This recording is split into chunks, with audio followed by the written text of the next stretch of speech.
All right, peace and blessings, peace and blessings. Assalamu alaikum, shalom. Welcome, everybody. Welcome to the program today. Our topic is, how do we engage the enemy?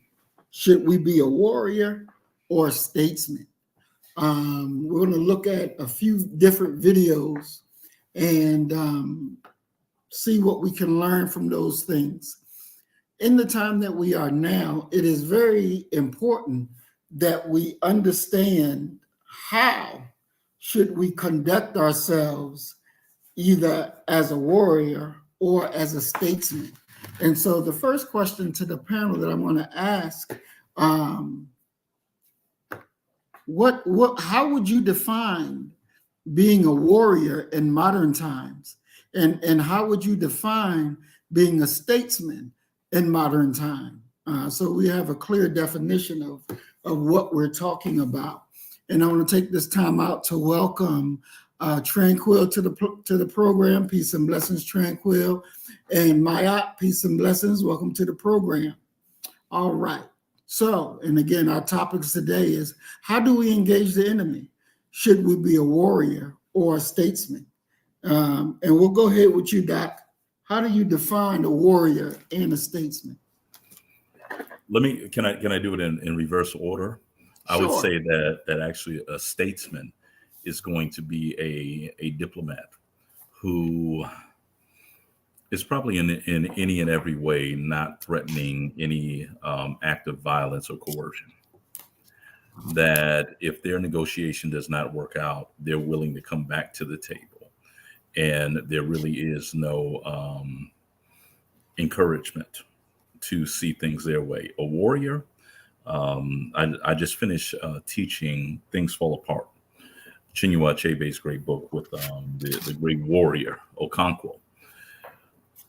There is a upfront threat of violence when dealing with a warrior. You recognize that it is a controlled rage, a willingness to engage, and a willingness to go to a level of violence that is largely never going to see from the statesman. If things finally break down with the statesman to a certain point, he goes and gets the warrior. And when the warrior shows up, you know that they're done negotiating. They're not playing. They're coming to actually state to you the way things will have to be for peace to continue, or some even a tenuous trust to continue. And I yield, brother. All right. Thank you, Doc. Could you just name for me one person that you would consider a statesman in our modern time, and one person that you would consider to be a warrior? Colin Powell, statesman, without a doubt. I would put Colin Powell, and I would also put Barack Hussein Obama in there as statesmen. They are the personification of restraint, of class, of dignity. These are brothers who seemingly have etched into their DNA that they will not lose their cool, that they will not lose control at any point. A warrior, give me Iron Mike.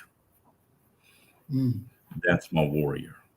You know that when he's coming, that he's coming with the utmost seriousness and viciousness. That would be my idea of a warrior, an individual who instills fear, caution, respect from whoever they're facing. My mind is recalling this this comedian who was talking about Iron Mike, and he said if Mike Tyson were to smack my mama, and he was talking about how fearful we were of Mike when he was at the top of his game.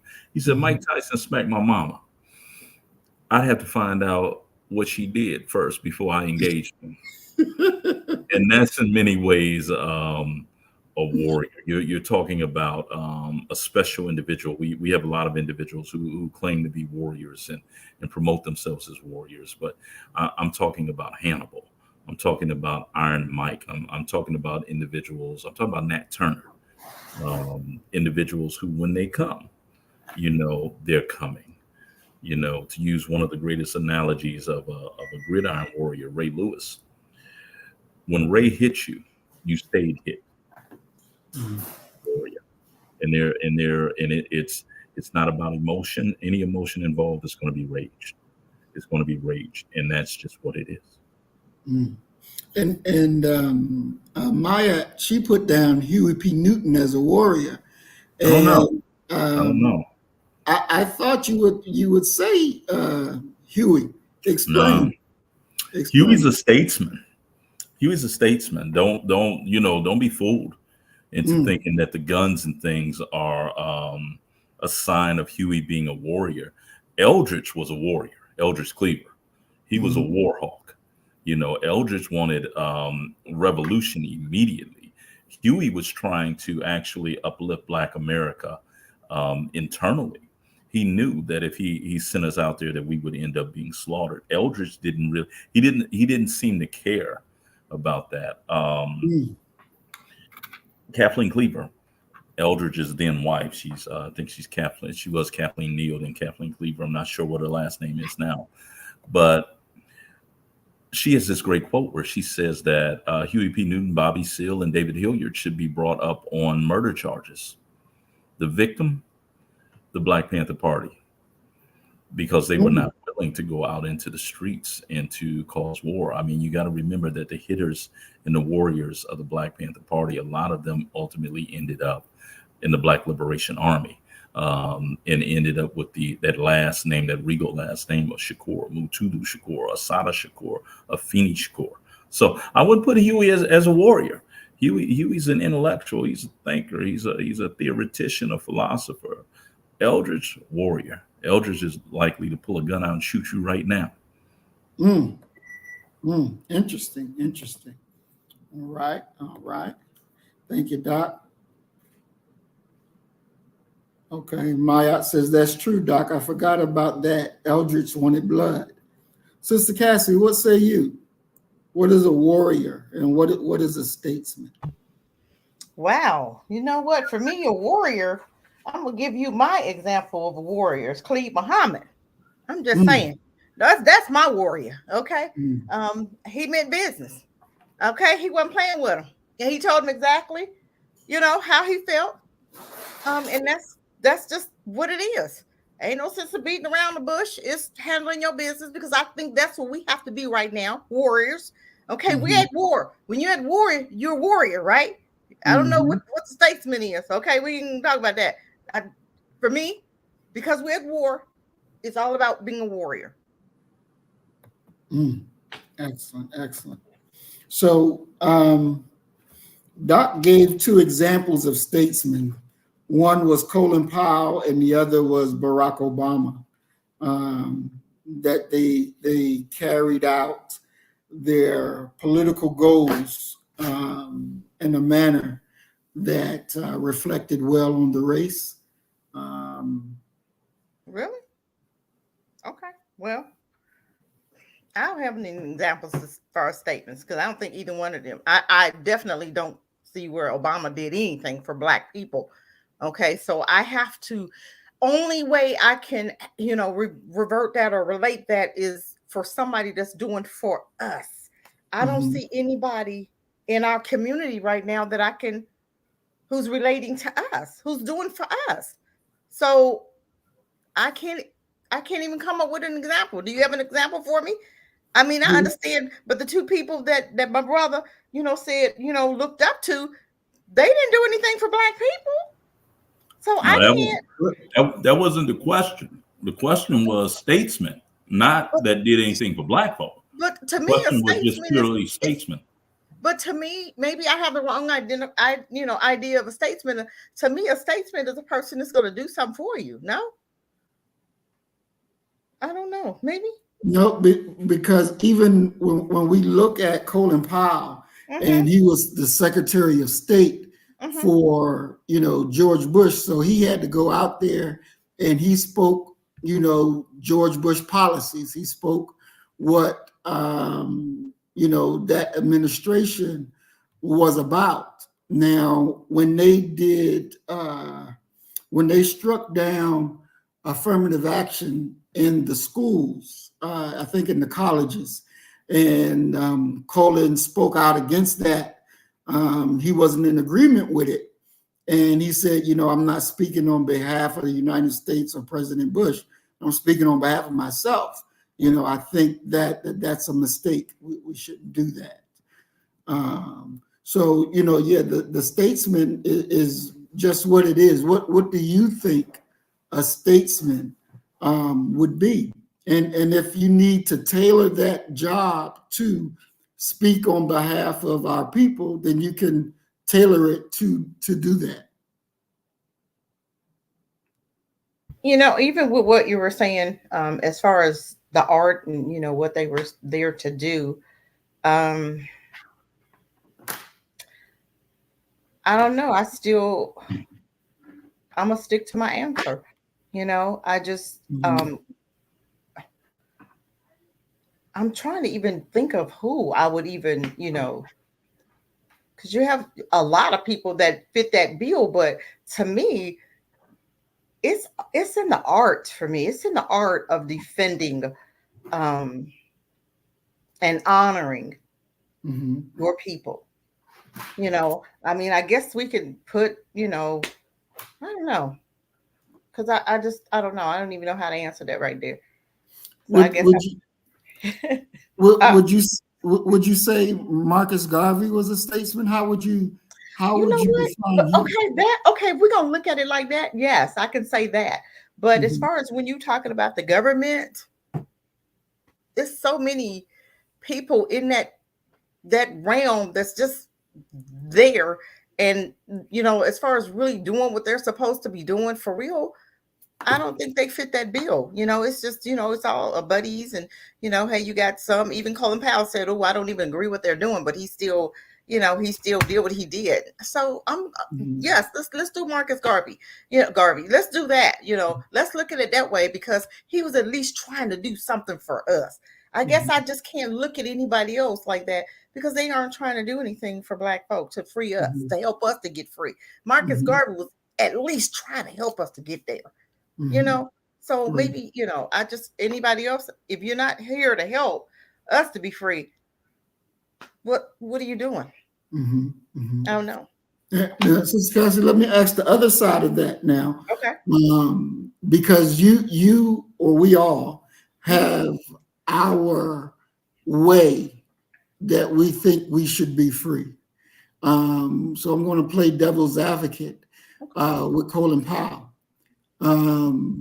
His way for us to be free was to be able to integrate into the house and enjoy the rights and privileges that come with that title of American citizen, even though you still have to,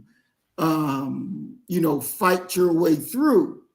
But I'm thinking he would think that it's better to fight your way through than being alienated on the outside and not partake in any of the advantages of being an American citizen.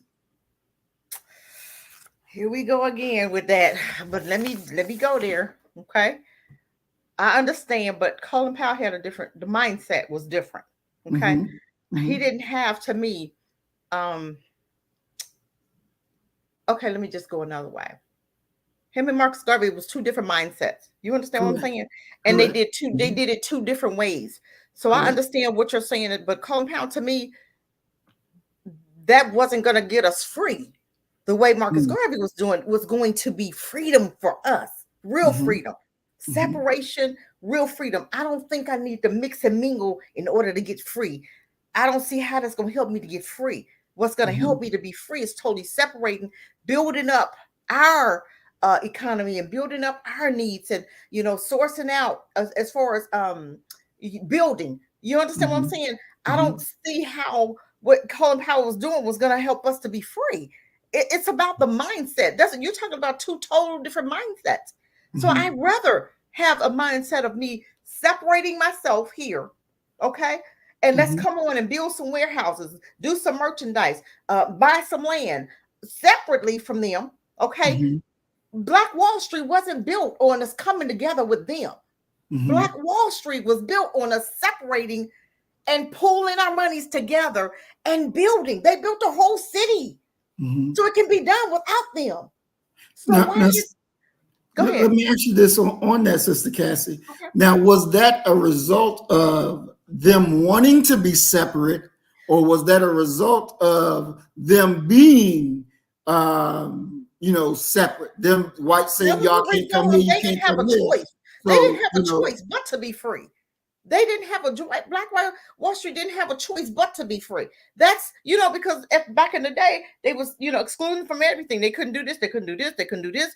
So what did they do? They said, okay, the best way to deal with them, because we'll never be free around them, we're going to separate. And that's what our ancestors did. They separated us in everything. They gave us our own schools. They gave us our own land, home, schools, hospital. Everything was separate. That to me is the only way it can be done. We need separate everything. Governments, police, everything has to be separate in order. I don't believe in us coming together trying to do anything with them. You'll never get the result that you're looking for. Even with Colin Powell, he didn't get the result he was looking for. He was cooning around, and the only way he got to where he in that position because he sucked all of their behinds, and he was just obedient. Being obedient is not going to get us free. Being obedient is going to get us just where Black folk in entertainment, Black folk in, leaders, so-called leaders, where are they free? Are they even trying to get us free? They can't even talk about freedom. They cannot even speak about it. They can't even think about it right now. Because guess what happens? You're going to lose everything if you help them, you go over there helping them niggas over there. You're going to lose everything because we're not concentrating on them right now. Just like Biden, he didn't discuss Black folk in his the recent little thing he had where he addressed the nation. He didn't mention Black folk. So no, I don't believe in us coming together with them is going to do anything. I just believe in us total separation that we built from the ground up. We got to bring back what the elders and our ancestors did. They separated us for a reason, and that's the only way I can see us anything. That's the only way, truly, that I can see us coming together, being free for real.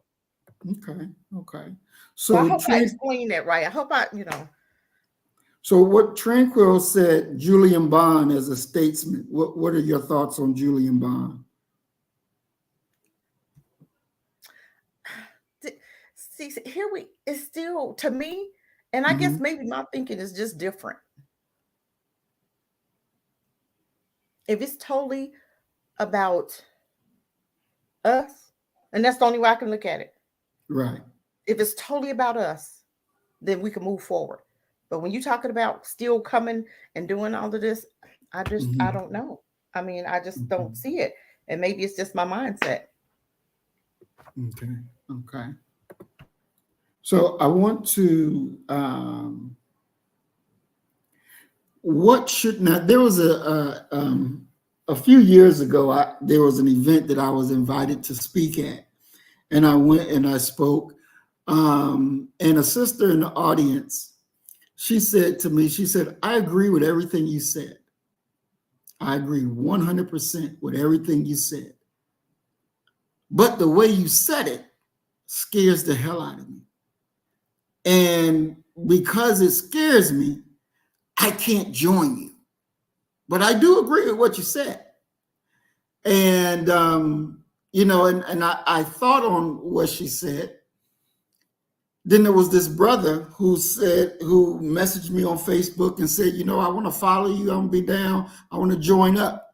I said, okay. I sent him my YouTube and said, watch a few of my videos and then come back and let me know if you still want to do that.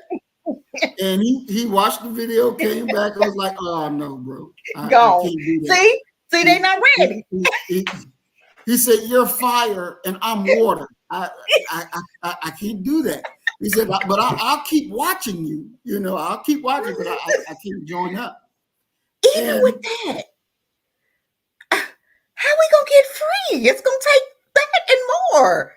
If you're not even willing, you just talk that, you're just telling them how we going to get there if you can't even come together to be free. So that means just like the little Julian man. He was at NAACP, but still, what difference did he make?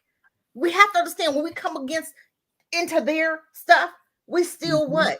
A part of their system. They're never going to let you be free, a part of their system. That's not going to work. The NAACP, if we really look at it, was what? Built on what?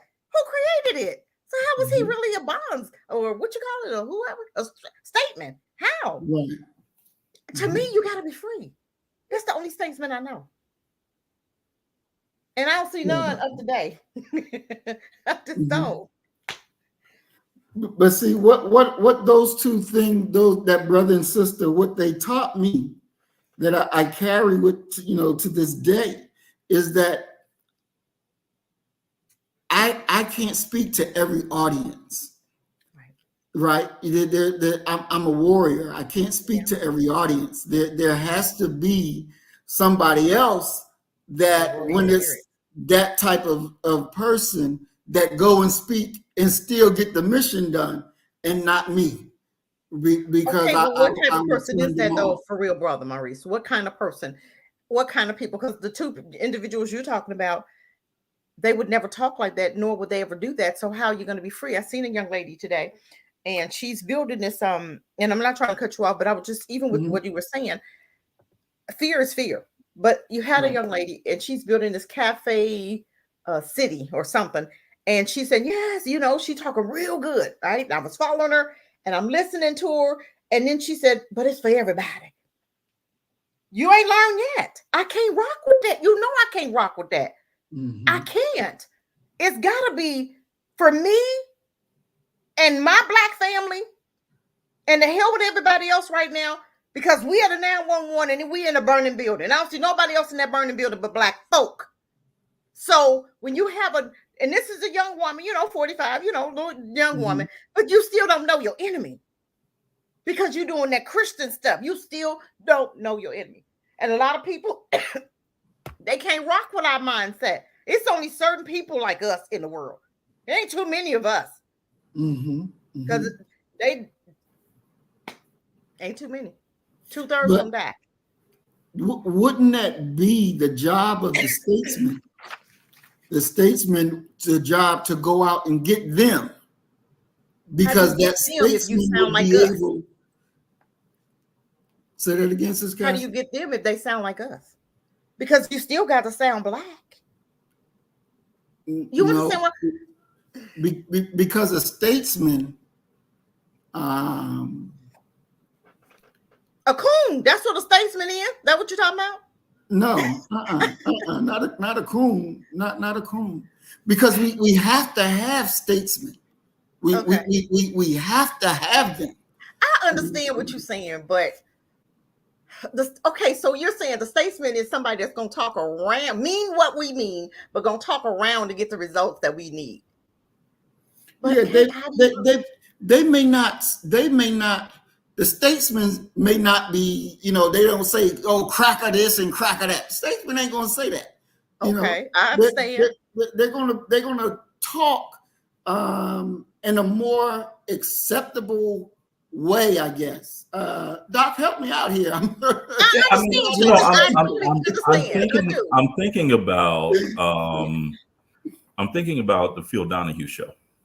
Okay. And because Sister Cassie brought up our brother Khaled Abdul Muhammad and his performance on the Donahue show versus Minister Farrakhan's.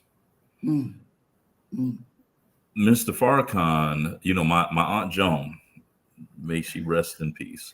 She had never experienced the Dear Minister before, and she sat down and watched that. She called me.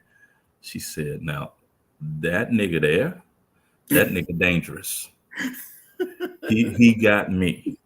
She said he was calm, he was collected, and she was a city manager for our city. And Minister Farrakhan had her, and she was already, doing some of the, she ran a community center, but Minister Farrakhan got her. And she was like the calmness, the smoothness, the eloquence. Versus Khaled. And that's the reason why they didn't send Khaled What's the brother's name? I want to say it was Ronald McNair, but I also think that was the brother that was an astronaut. But I want to say his name was Ronald McNair, that got shot down in Northern Africa. I refuse to say the Middle East, and nobody could get him. And Minister Farrakhan went and met with them. And I'd be damned if when we woke up and we watching ABC News, good morning, there's Minister Farrakhan with his arm around the brother, and they walking. And one comedian said it was the equivalent of, as if Minister Farrakhan said, "You really want to piss white folk off? Give him to me." But when you talk to the Arab leaders, they were so impressed that here you had a Black American who came here and spoke fluently and understood our traditions and our religion. That's a statesman. Okay. Now, if it didn't work, you go and get, is one of my favorite movies of all time, The 300. When the leader of the 300 asks his men what is their profession, and they're like, they're warriors. Senior statesmen to talk to them. It's the same thing that Malcolm was talking about when he talked about Dr. King. He said what Dr. King wants is right and exact. He said, and I would advise you to give him what it is that you want. And there was an insinuation that what? Because I'm standing outside the door. So it isn't, the statesman isn't a coon. The statesman is going to give everyone a fair shot at this is who we are. This is what we desire. This is what we're offering.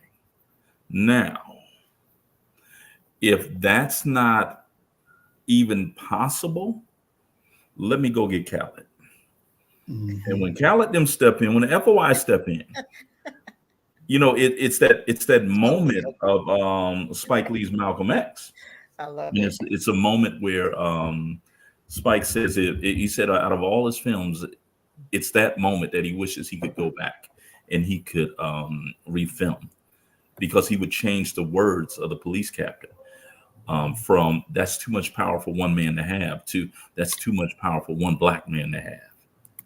So the statesman, that's our best face. Ozzie Davis, statesman.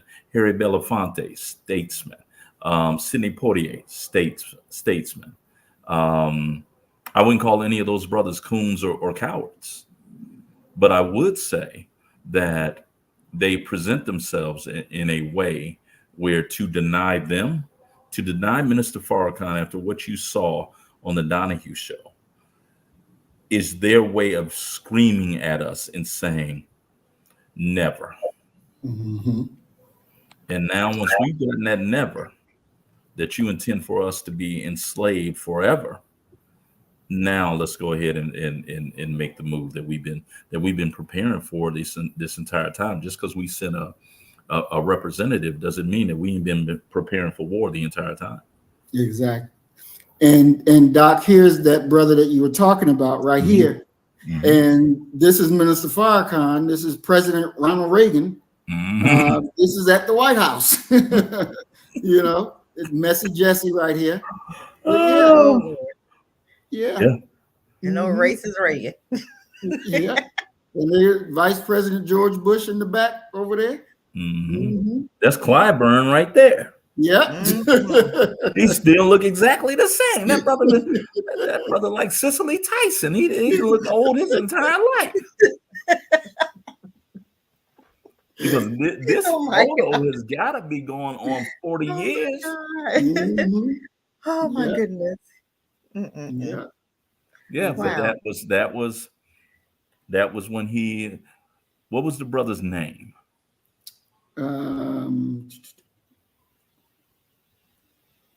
Was it Ronald McNair, or was that the astronaut?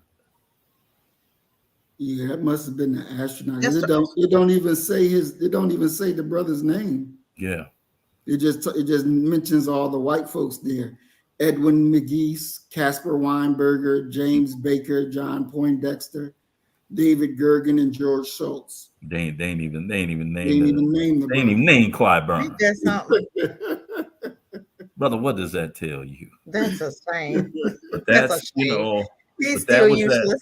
that's the statesman right there, you know, and you know, this was a pivotal moment also for Black America, because it wasn't until, I think that this might have been the first shoe to drop on the extended war between Black men and Black women. It wasn't until that brother got back that they showed his white wife. Wow. Yeah, he was married to a white girl. Wow. They should have left his ass over there then. See, see, I'm just saying. I'm sorry. I'm telling you. See, this is what I'm saying. I ain't pay her to say that. I'd have left his ass right there. That's the beginning of it. Leave him right over there. He ain't worth 2 pennies. Sorry. Now that's And that's a good thing they didn't let that out afterwards. That's the only photo I've ever seen of Minister Farrakhan not dressed in a suit. He probably had it on under there. But I understand. But you still got 2 different types of statesmen, right? Okay. Even with that, I think there's multiple. I think there's multiple statesmen. You know, I think that the idea of being a statesman is just how you're presenting yourself. Yeah. Exactly. So we are going to look at this video and we're going to critique it. And what I want to do is, when you see something that there's a problem, because we have to be able to have, you know, public meetings and to be able to conduct them in a manner that's going to be better or more beneficial to us in our message. So we're going to share. And when you have a problem, just, you know, say, hey, I got a problem, so we can stop and discuss what that problem is that you have with it, and so that we can get some learning out of this. But we're watching Dr. Khaled with Geraldo Rivera, a race and justice panel after O.J. Simpson was acquitted. To Geraldo Rivera, that man ain't nothing but hate. That man should be off of the television. I've never, ever spoken to Geraldo and never plan to. We've heard from Geraldo day after day, night after night, with his foolishness and his madness. Well, Geraldo, we got a message from the Black nation here tonight. Geraldo, deal with this. We are backing O.J. Simpson up. I can only give you the impression of Mr. Rivera that I had even before my whole ordeal, is that some people on this earth, I mean, ecologically speaking, you know, we have buzzards, we have jackals, and they must serve a purpose, because what they do is they feast on misery and death. Long before my case, this man feasted on people's misery and death. Just look at his shows. His first purpose, his first and foremost purpose, is to make money. And if he is serious about caring, he would take every dime, including his salary, that CNBC show makes, and give it to victims' rights. Now, from the Scripture Cathedral in Washington, D.C., a special edition of Rivera Live. Hi, everybody. I'm Geraldo Rivera. Welcome to the original Scripture Cathedral here in the heart of our nation's capital. It was right here in this lovely and venerable house of worship just over 2 months ago that O.J. Simpson received what many saw as a hero's reception. But the adoring cheers and standing ovations for Mr. Simpson are not what brought me here. He has been acquitted of criminal charges against him, and Mr. Simpson is free to speak when and wherever he pleases. Now, what brings me here are not the cheers and applause for him, but rather the cheers and applause that filled this church on that day in August, as I was described as someone filled with hate, who should not only be off TV, but off the earth as well. And why, after a lifetime of being on the right side of issues having to do with race and justice, have I suddenly become the enemy? Why have I somehow been linked with the forces of evil, and yes, of racism? Because I dared to state publicly what I thought of the jury's verdict in the so-called trial of the century, and because I dare to continue my coverage of the civil case. Now this one issue has become the mark of a person's loyalties, the symbol, the litmus test of where he stands in the ongoing struggle for racial equality. In my constitutionally protected opinion, that is wrong. That is unjust. That is the focus of this special edition of the program. Let me now introduce the panel gathered here at Scripture Cathedral to discuss and debate the issue of Simpson, race, and justice. Our host is a man known to everyone in this building, in the Scripture Cathedral. He's known to almost everyone in Washington, D.C. He's becoming better known to everyone across the country. This is, after all, one of the best-known churches in the nation's capital with over 10,000 members. We welcome our host for this evening, the pastor here for more than 15 years, Bishop C.L. Long.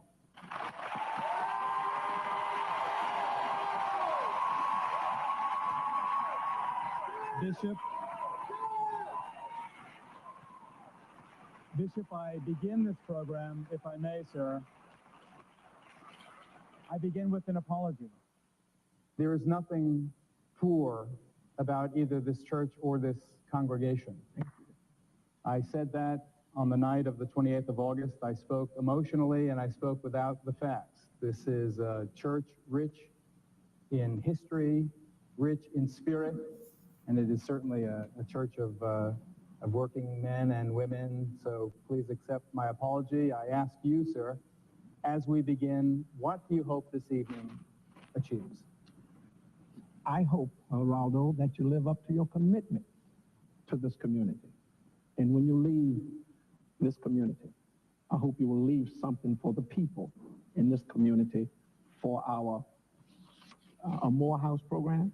That is a program that will take care of our people after you're gone. Right?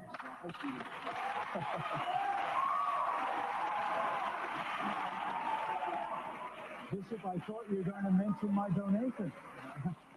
I've already made one. But anyway, I hope that you have all you need to continue your good works. It's a wonderful program, and this is a wonderful institution. And again, I thank you for your hospitality. Later on, Geraldo, I hope you will let me suggest to you what we need.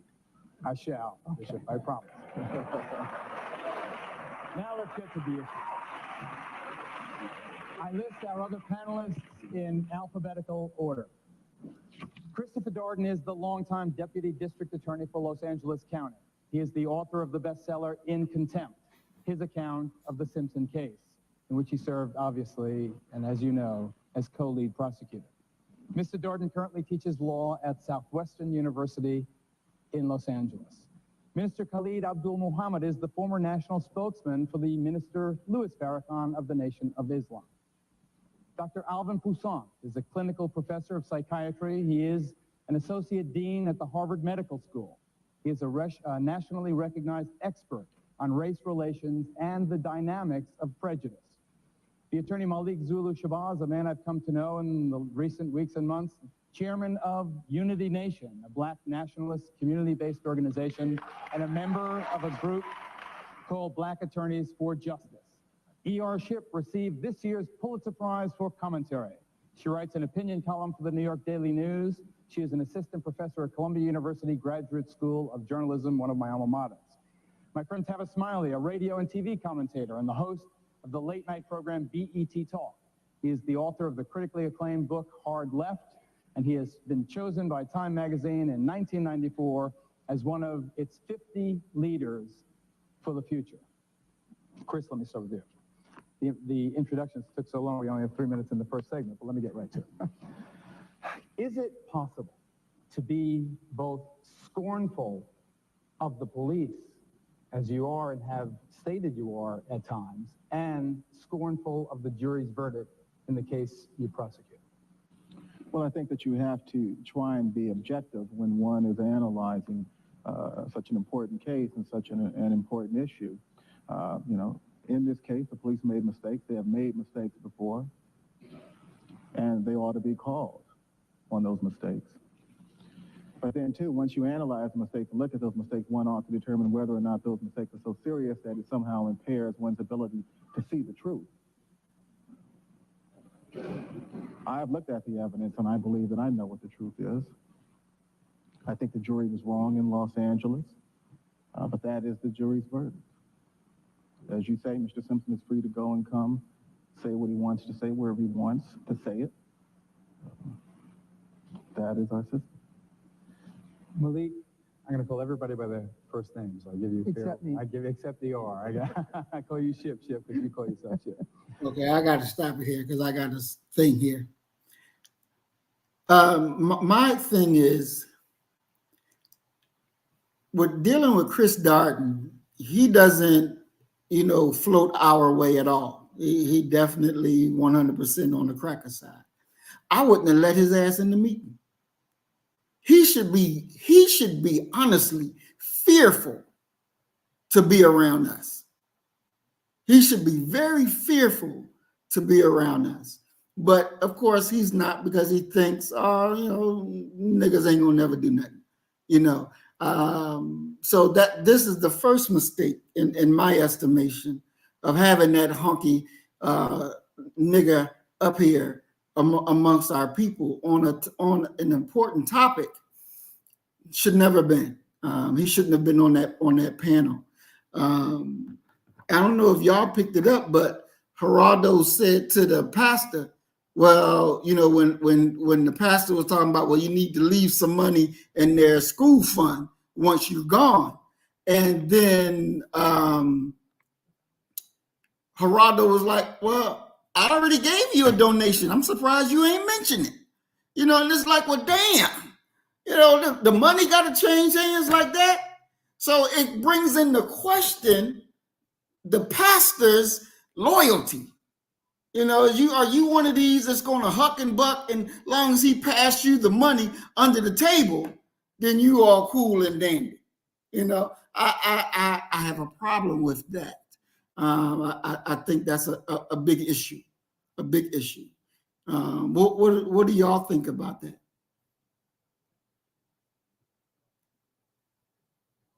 Who want to go first? Ladies first.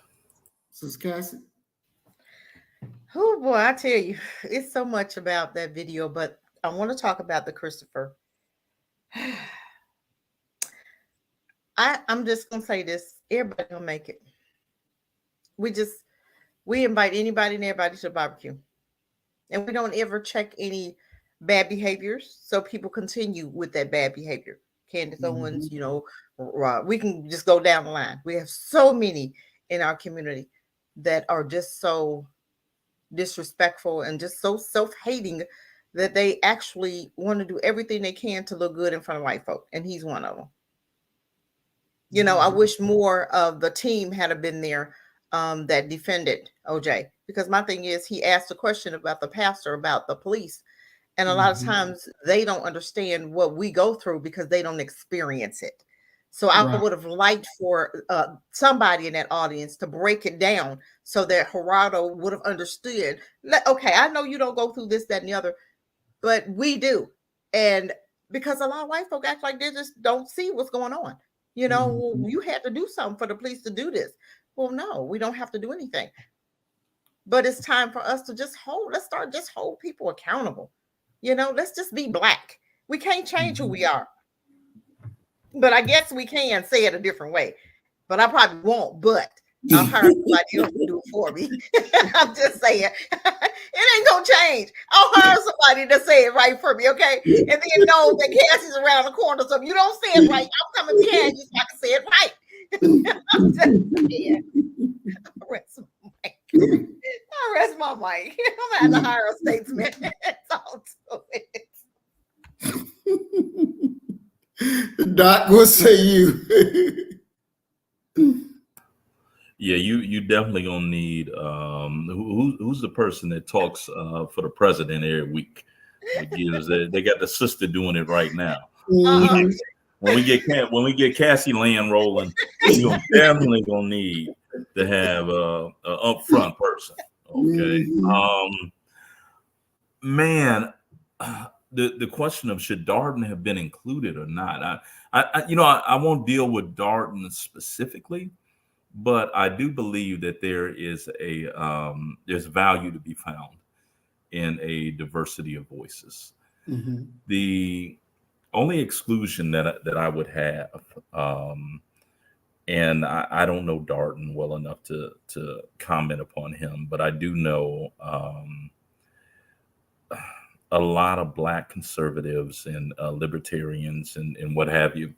And I think that we make a mistake by muting those voices, because you have to really, by having dissenting voices, it allows for you to see some things that you otherwise would not have seen, in regards to that. And it always sticks in my craw, this idea of collectivism. Yet at the same time that we are in one verse talking about collectivism and us all coming together, we're going to silence some of those voices that we may not agree with. I always get very worried about that because, at this moment, you're in the majority. But there could come a time with the political wind shifting that you're in the minority, and would your voice be the one that gets silenced? I think about, how easy that could happen. So I believe they should be invited and allow their voice to be heard, so that the people can say, well, we heard that. We know who they are. We know what you're bringing, and we reject it. My problem is, and this is the sort of the only qualifier I have in regards to who should be invited and who should not, is if you can't agree that the ultimate goal is Black liberation, then we can't deal with you. We can't deal with you. You have to, if we're talking about making it to Philly, and we come up with 3 different ways to get there, cool. But if one of us wants to go to Denver, we can't have you there, confusing everybody. So as long as we have that base belief of, listen, what we're trying to do is Black liberation. It's kind of like educating Black children. If your goal is the education of Black children, some of us are going to be for private schools. Some of us are going to be for public schools. Some want school vouchers and what have you. So that would be my thing. So let the brother come, but he's not going to be received well if he's not speaking truth, speaking of Black truth. And I yield. Thank you, Doc. All And, right. and also another thing. Yeah, you're a Pittsburgh Steelers fan, right? Most definitely. Okay. You Nation brothers need to go to a school or some shit, because Khaled looked like Greg Lloyd, before a game sitting there. You ain't got to look like that, bro. Greg Lloyd looks so hard he'd scare other NFL players. Like, damn. Okay. I yield, man. Call it ready to take heads. That's what there that's you what go, man. And that's when He you ain't need playing. the He statesman ready. there. He You need the ready. statesman there. Woo! This is not He this ready. is not the venue for the Warrior, because people are gonna look and be like, oh. Can't take All the right. heat, get out the kitchen. Mhm. Let's take it Let's again. talk about Michael. Who's that? His comment, OJ was a mass murderer. Where's your proof? You still got Exactly. people saying, OJ got off. He where's was your found proof? not Who guilty. cares? A Not whole lot of guilty. white folk are mass murderers, but you know what I'm saying? Come on. Exactly. But Brother Maurice, you didn't say he was innocent. You said he got off. Well, he was found not guilty. That is innocent. No, that ain't it. Not That ain't the same as innocent. Guess what? Them crackers, if them crackers That ain't proved the it, they same would as have. So guess innocent. what? Now them If they white had boys did their that's job, been lynched and he killed our was people, innocent. I don't care what you say. Good. that killed Emmett Till, they were found not guilty, but we all know. But we had proof that they came in the house and got the okay. They didn't have that kind of proof with OJ. So hey, No, they it didn't is have- what it is. They had no proof on OJ. And Exactly hell, none. who gonna stand around and watch you killing somebody with a knife and gonna wait for my turn? Okay, it's my turn now. Come on. Ain't But nobody you gonna know, stand that around and lady wait. was dealing in a whole lot of other stuff too. That woman was a thought, and she was a drug addict and all that crazy stuff. You know what I'm saying? Come on, that dude was gay, Exactly. whatever. Shoot, Exactly. his husband thought he was messing with that woman. That's who did it. His husband. I'm gonna tow that woman head off.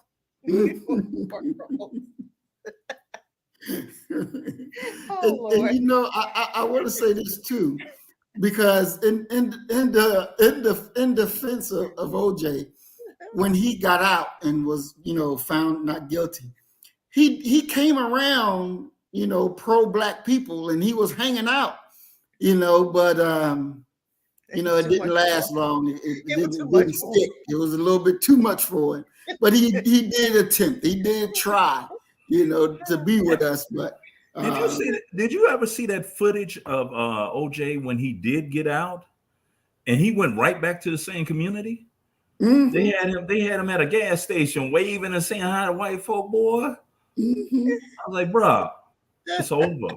It's over. because you know they don't never forgive or forget nothing. Exactly.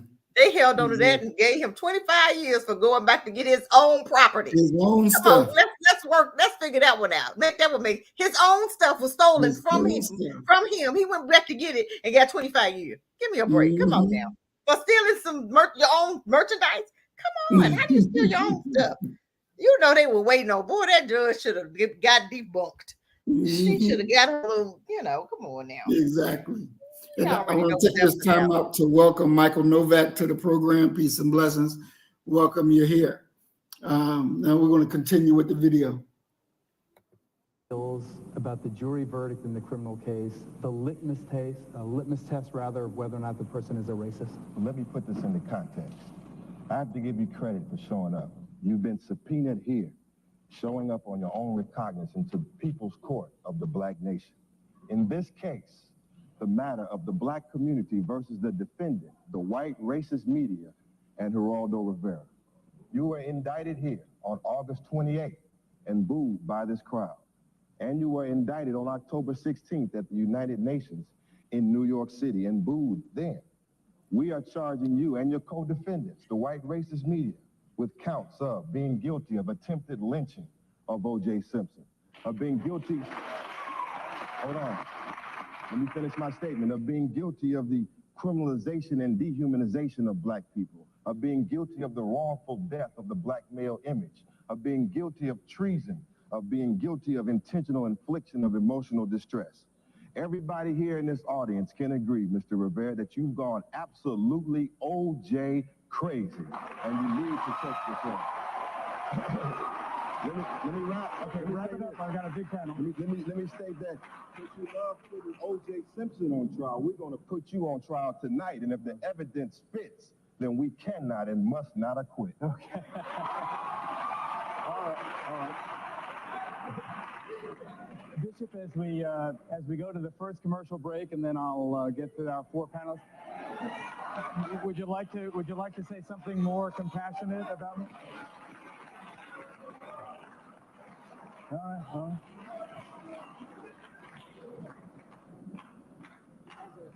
As a gospel preacher, I love everybody. Me too. I love you. Thank you. I love you too. I love Christopher. I'm done right there. That right there, I have an issue. Hello. I can't do that. When we gonna get out of that? What that right there? Can he read the room? Read the room, Pastor. That right there was not even called for. What you got to kiss up to make white man, that little racist, feel better about himself? No, let it stand. Malik said what he said, and you just sit down and be quiet. Because here you go. I forgive. I love everybody. That was wrong with black folk. I have an issue with that. When we do stuff like that, that burns me up. The point that now you didn't, the whole point that Malik made, now you're going to come around and try to act, play your little valley. Sit down and be quiet. Just shut up. Exactly. He called on the pastor because he knew the pastor was going to have his back because he loved everybody. Exactly. And I wonder, is it because he got that money? Exactly. Is it because they got that money? Now he can say, "Hey, pastor, you want to come in here and defend me?" It's exactly. like, Come Yep, I on, paid man. you for that. Yeah, exactly. Yeah. Yeah. No. Well, and there's still a donation in the air. Mm. We would like to tell you what we need. Yeah.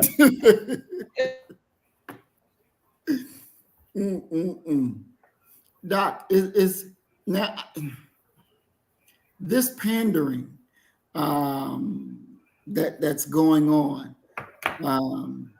Would you say that because I think it is? Would you say that is definitely against what Christians should be about? The Christ that I believe in never pandered.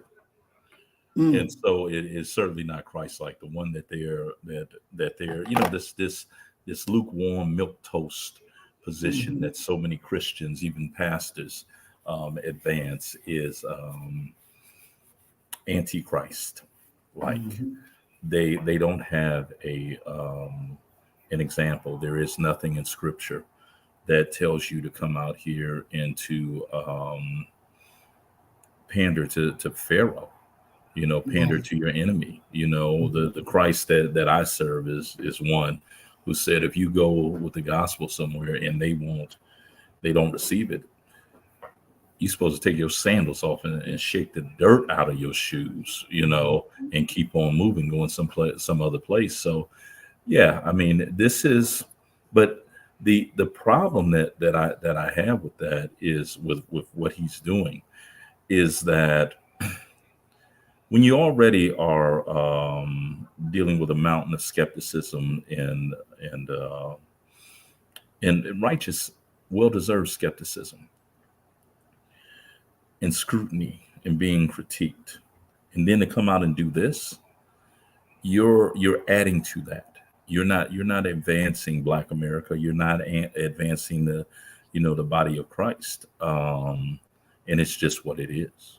It's just what it is. So no, I don't agree with that. Oh, he jumping on Malik Zulu Shabazz now. Who is this brother right here? Who is this Michael? Who is he? Who is he? Oh, good Lord. But I keep telling you, we ain't gonna make it. We ain't gonna make it. But Sister Cassie, hold on, Sister Cassie. But I got Zulu something. Damn, honestly, he ain't. That nigga ain't worth shit. He ain't. He ain't worth shit. He ain't one of us. Nope. He ain't one of us. Maybe he used to be. Nah, he wasn't. Nope. He used to be. No, he wasn't. He never was. He never was. And that's part of the Khaled talked about this. He said that Black folk are a rhythmic spiritual people. So you got to give us information plus inspiration. That is in many ways one of our Achilles heels.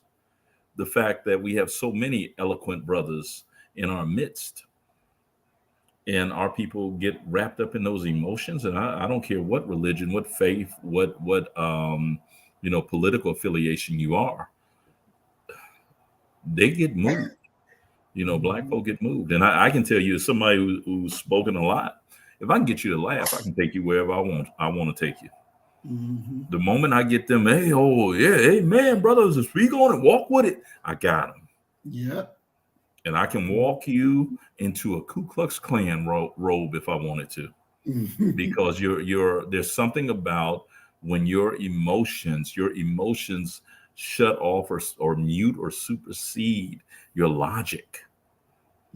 Just wait till you see a charismatic preacher get up and huckabuck, his way through a sermon, and the people all riled up and and the church rocking and X, Y, and Z.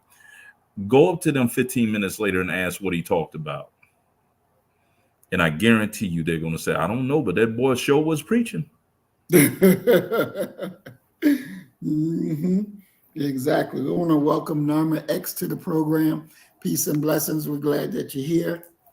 And Mayat says Michael Novak. Oh my God.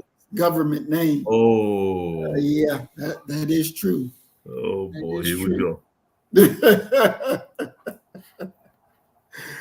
All right, so let's continue.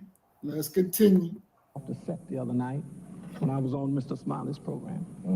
And I will talk with you about that afterwards. We came back. I wasn't on the set the other night to walk off the set. You was on the telephone, sir. You Yes, hung and up I the made telephone. and I made an arrangement with And Mr. I Smiley will- to speak with wait him a minute now. from my personal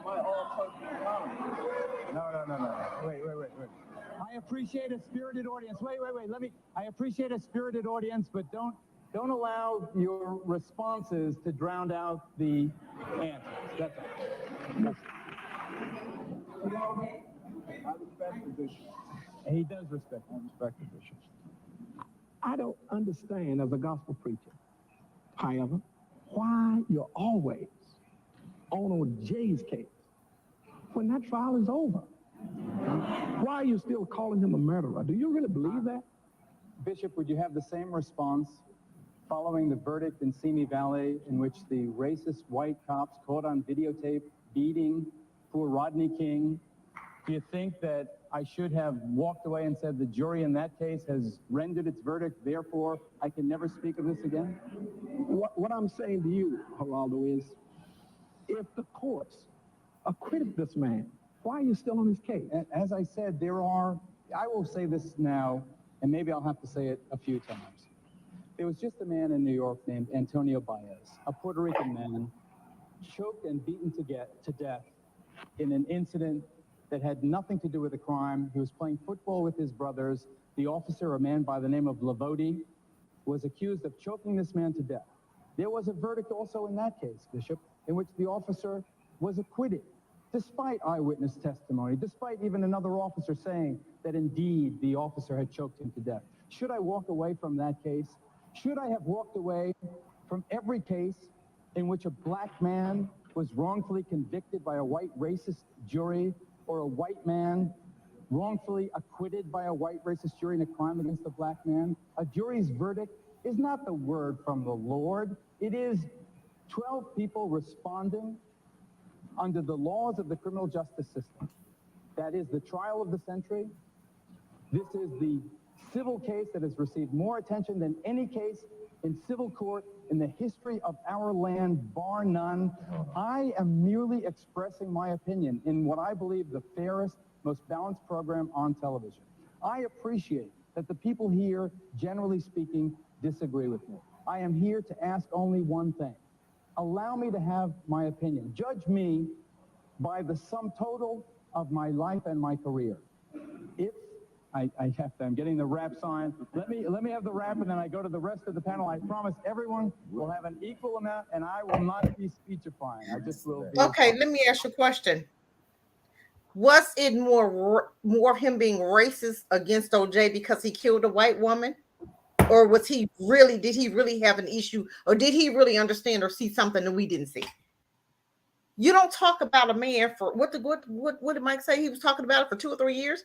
Mm-hmm. I'm thinking it had to be more of his racism showing than anything. And then he's trying to put him in the category of police officers beating and abusing somebody that was evidence. He didn't have evidence. OJ, there was no evidence that he did what they said he did. There was no evidence at all. Not like the police officers who had evidence of beating the guy that he was talking about there or whatever. Mm-hmm. But see, so he has 2 different cases and there's 2 different levels of so he's putting OJ in the category of some real people that should have gone to jail but didn't. So is it his racism showing? To me, it's more like his racism is showing. You can't hide that. That's who you are. That'll never go away. And even people will be able to see it when you can't even see it. You talk about somebody for 2 or 3 years, that's some hatred right there for no reason. You don't even know OJ for real. Mm-hmm. So I'm thinking it's more racism than anything else with him. Doc, how would you answer that question that Sister Cassie just answered? How would you respond to Geraldo? How would I respond to him, or what do I think about him continually doing these shows?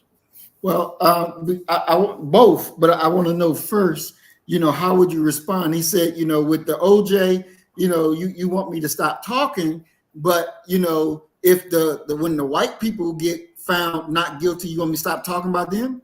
How would you handle it? As Sister Cassie, that's 2 different things. But how would you respond? Well, my thing is I would look at Geraldo as a shock journalist who's going to, in many ways, do whatever he can to keep ratings up on his show. That it has nothing to do with, probably nothing to do even with his personal politics. What's hot now? And what's hot right now is race and it's O.J. Simpson. Then yeah, we gonna beat this horse until it's dead. He's simply filling his pockets, no more, no less. I mean, it wouldn't, him covering the killing of the Hispanic guy by the cops. You're talking about numbers. You're talking about press. I wouldn't put that more as his personal politics than the O.J. Simpson thing. It really doesn't matter to me. He is what I would term a shock journalist who's simply trying to keep a show going, and he needs material to keep that show going. So Tranquil says that people built careers on the O.J. case, and money was his motivation. Speaking of Geraldo. Yeah, I mean, come on, race, and and the killing, a black man killing a white woman, that's gonna be, that's leading.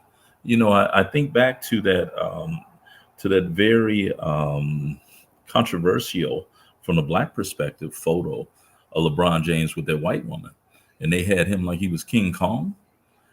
People talked about that for months because the ratings were good. Race and violence are going to always sell, always. Wow. Do you did LeBron?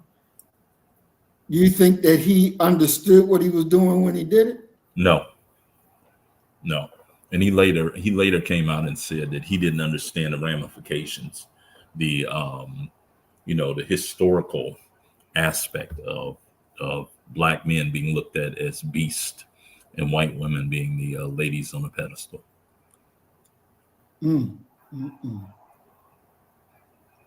Interesting, very, very interesting.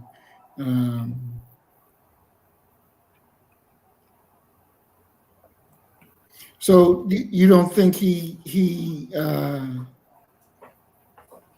didn't have no older advisor who could say, "Hey, man, that don't make sense"?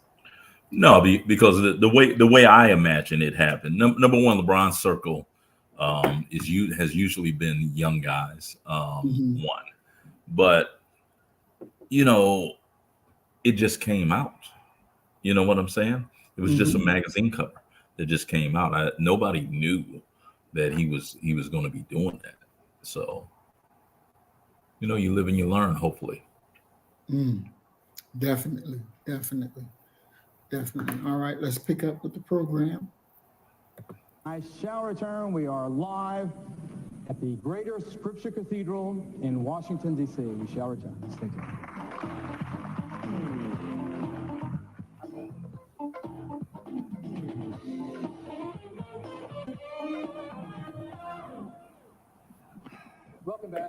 Welcome back, everybody. Sorry about the false start. We're at the Greater Scripture Cathedral, right in the northwest section of our nation's capital, literally in the shadow of the Capitol building itself.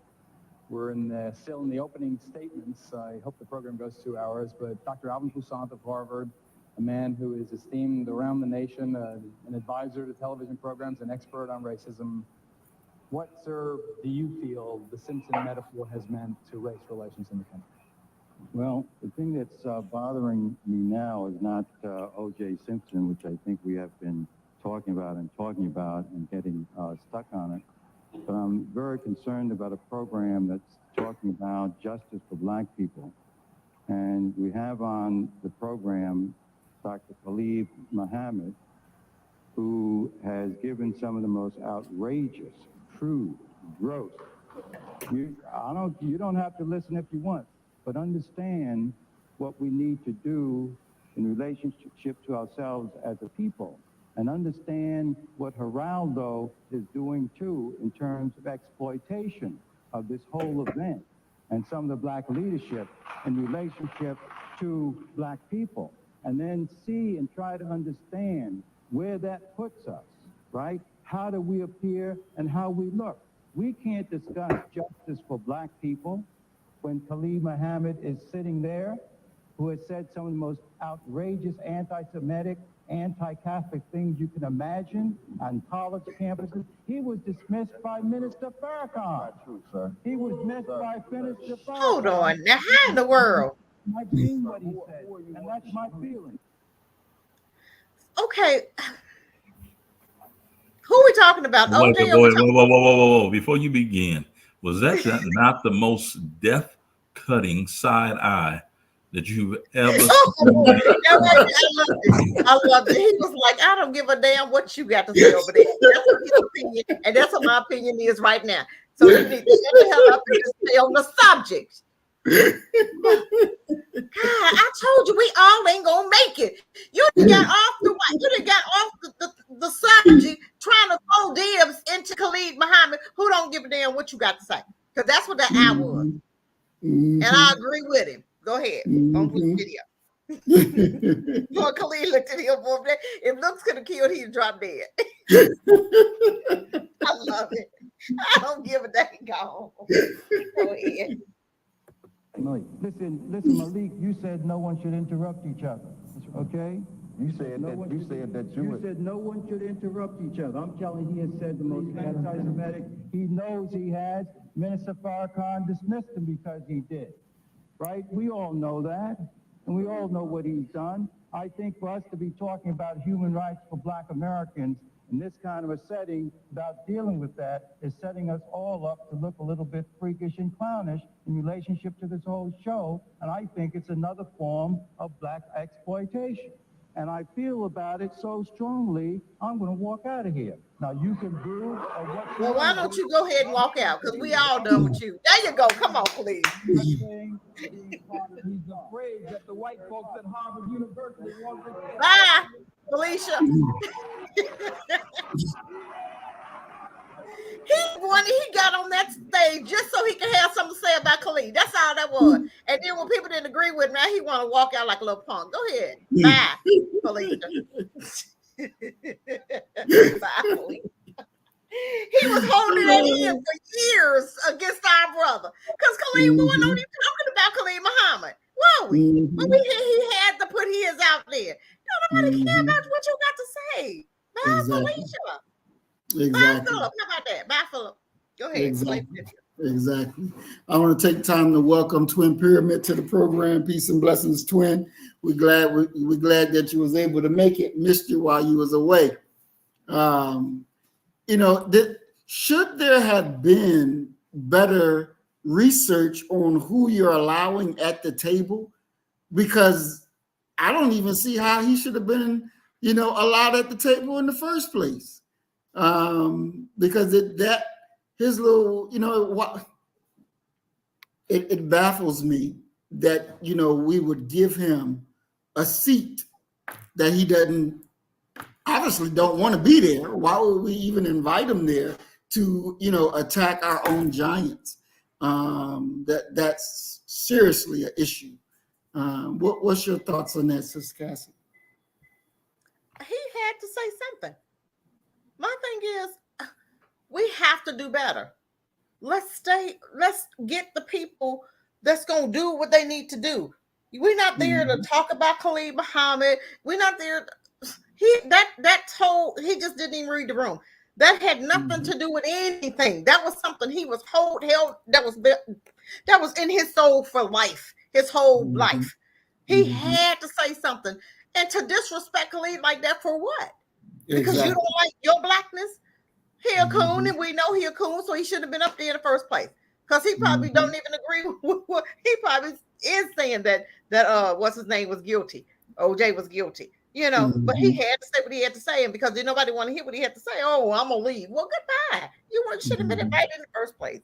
Get out. Exactly. Doc, when since this was a Harvard guy, and for y'all professors, but wait a minute, hold on. But you got to remember also who Alvin Toussaint is, pop culture wise. He's the brother that was the psychologist on the Cosby Show.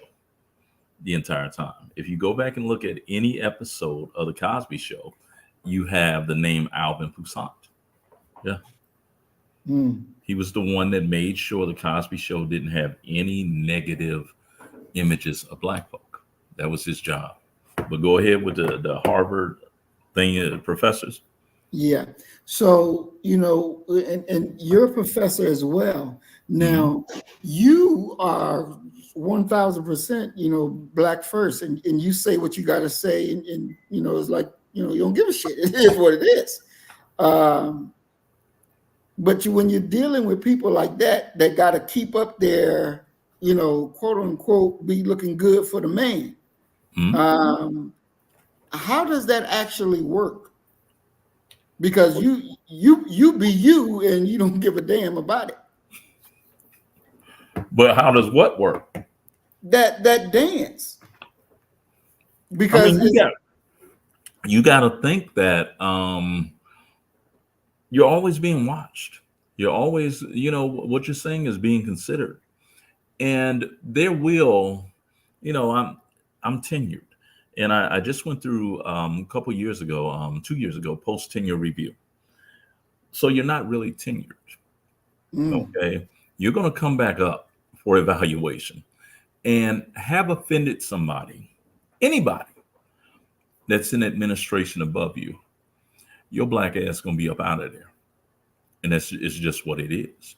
And then the fact is that for a person like him, who is probably very successful in regards to grants and fundraising and things like that, to do something like that, to not walk off, to be seen on a stage with Khaled, oh, that's going to be remembered.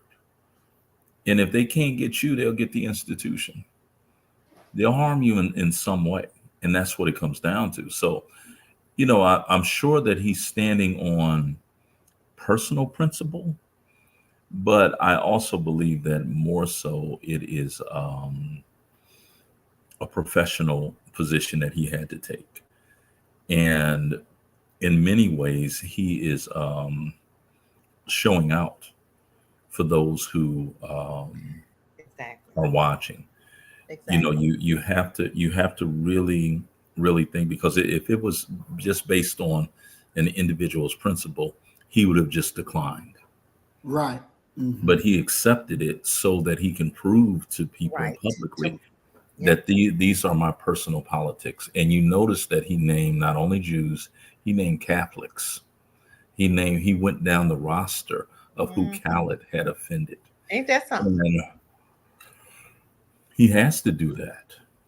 He has to. He's not going to survive in that world without doing that. Look at Brother Cornel West. With all that West does and all that West says, West still got fired. Was forced out of Harvard. And that's Cornel West.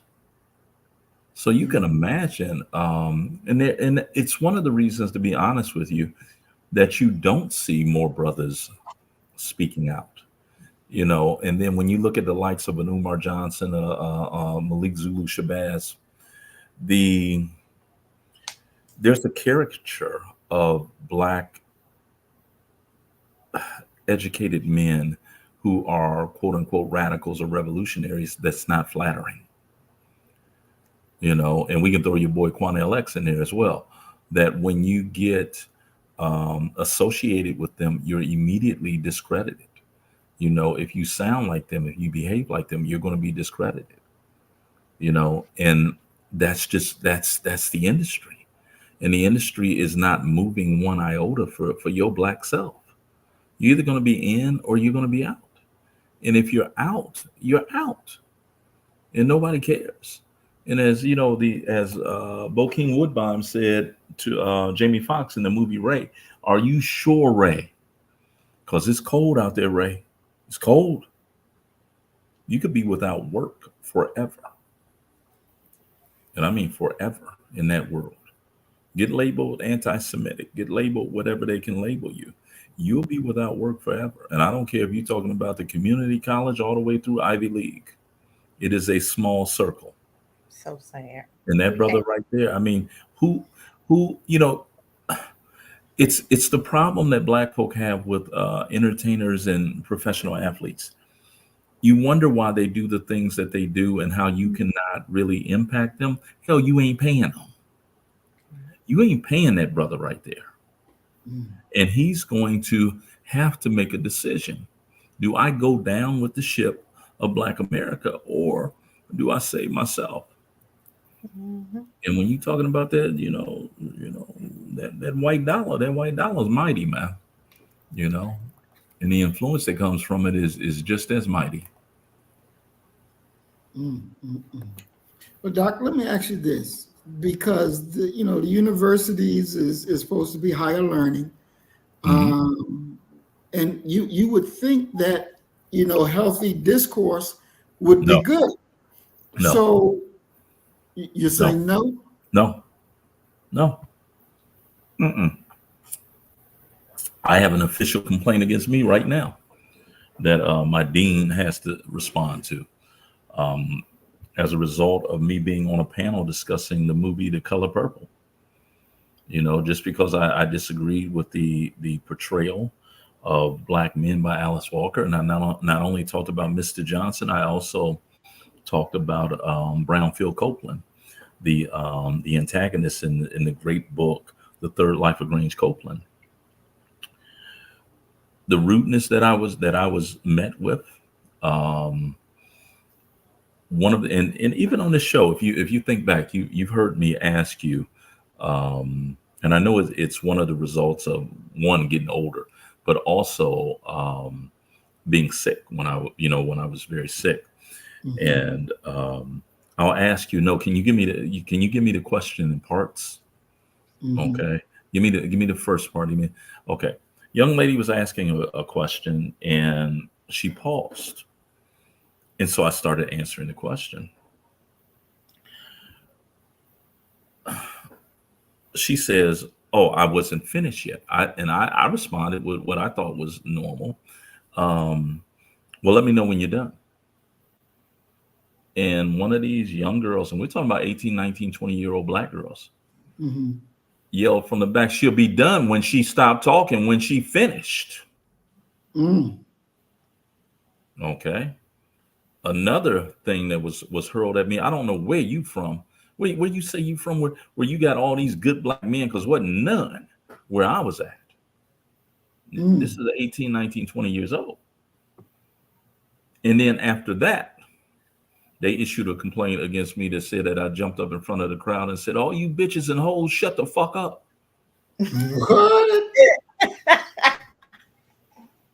What? And that has to be responded to officially. Do you understand what I'm saying? So the idea of civility, of free discourse, it does not exist. Okay, it does not exist. You cannot tell them the truth from your perspective. You can't. Within the academy, I'll never forget this. At a new job, I had just been hired at Prairie View, and they took all of the new faculty. There's about 15 of us out to lunch, and I pray before I eat. And I prayed before I ate. I just bowed my head. I didn't say it audibly, or what have you. I just took a moment, thanked the Lord. After we were done eating, 6 or 7 other people who were sitting around that table said, "Man, I wish one day that I would have the courage to be able to do that, to pray in public." They don't pray in public because they don't want to offend those who may be atheists or don't believe in God or different stage of walk with their religion. So it's a realm of conformity. Whereas if you show up like what he did there, somebody would have shouted out, "Nigga, shut the fuck up with your bitch ass blah." That's where we're at now. There is no civility when it comes to disagreement in discourse. And I'll tell you honestly, I've altered myself because of that. That if you say something to me, I'm vicious. immediately out the gate, because I need to speak to you in a language that I believe that you can hear. Somebody would have probably jumped on that brother nowadays if he walked out like that. We're in a much different place than we are there. You can't even now with these audiences. We started talking about statesmen and what have you. They're not stately. This is an angry horde of ravenous, cannibalistic Greeks. But Doc, how did it get here? How did it get here? If you're asking me within, see, I can only deal with, are you asking me the academy in general, or are you asking me about black folk? I'm asking you about black folk. How did we get here? Our family structure broke down. Whereas we had multiple generations of individuals, because I can tell you that my grandparents were as large of a socializing factor in my life as my parents were. The original James Thomas Jones, you bet not say step, half. He was like, yo, we family, period. And so that's how I conduct myself to this very day. The family broke down. And when the family broke down, other factors came in and socialized our people, from teachers to what have you. My teachers were not a major socializing. They didn't have a major socializing impact upon how I viewed the world. That came from my mother, my father, my grandparents, my aunts, my uncles, my cousins, a black nuclear and extended family, including some fictive kin that were worked in there. But when you have, because let's be honest, that we come into this world as tabula rasa, as blank slates, except for those tendencies that we're genetically born with.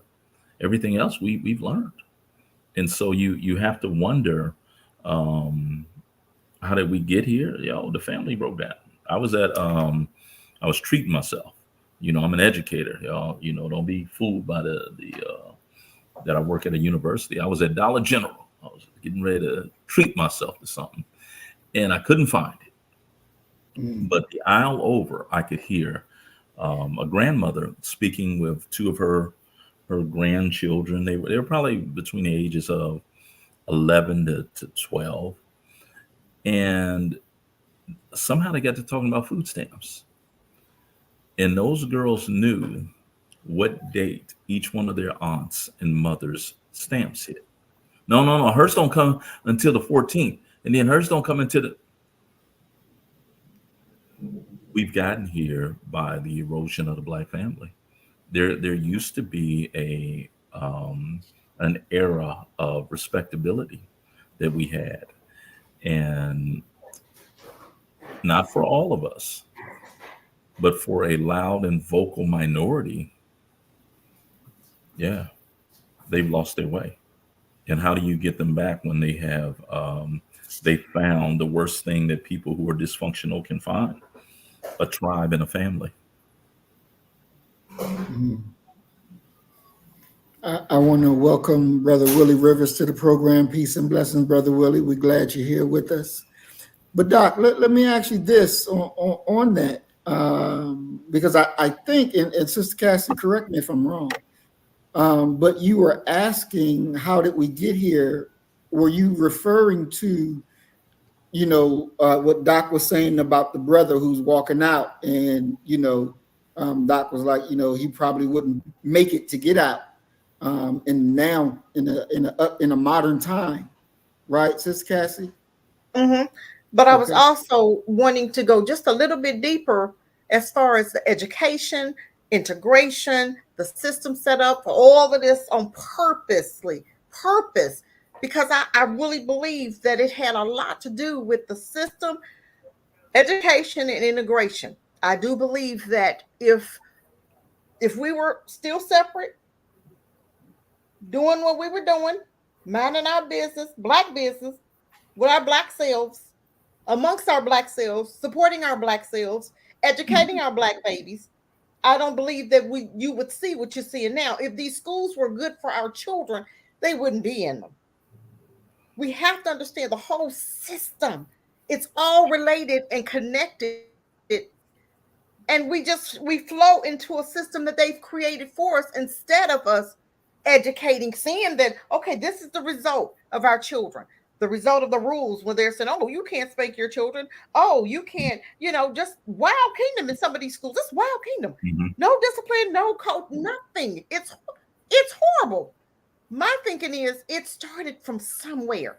If we had to continue educating our own, and when they came with those food steps, if me and him had said, we're not doing that, we're not taking them, we're gonna come together, we're gonna stick together, and we're gonna do something, we're gonna do for us. Black community, we're gonna do for us. Pastors saying, men, stay in your homes. I believe it was so connected. If we had stayed that connected, it wouldn't be to this point. And that's why I was asking, how I understand how it got there, but a lot of people don't understand how it got there. Mm-hmm. And one thing that I think about, Doc, and I want you to echo in on this, your thoughts is, we as a people have suffered tremendous loss, tremendous cruelty, being unjustly treated. And when OJ was on trial and when he won, I know me personally, I can remember it like it was yesterday. Me and my buddy Mike, we was coming back from lunch. We were in the military. We was down at my unit that I supervised financially, which was the 187 Rakkasan Infantry. And it was me and him, the only black people, everybody else is white. Man. And we all in the day room watching. And when it said not guilty, me and him was like, yes! We was jumping, yes! And the only thing said, yes. Everybody and looked around, and we saw all these red-ass white people pissed off. Pissed off. Oh, he got away with murder. Yes, he did. They were pissed, But me and him, we was, yeah. I literally felt a weight lift off of me, literally. And, I think because we've suffered unjustly for so long, and, this venue, we're talking about, Geraldo being all this on OJ, the people like shit, nigga, we fed up with that shit. Yeah. So shouldn't there be a level of, I'm about to fuck you up today. You done pushed that line too much. You done pushed it too much. Now I'm about to whoop your ass today. Isn't that a natural occurrence that has to be understood when you're dealing with centuries of mistreatment?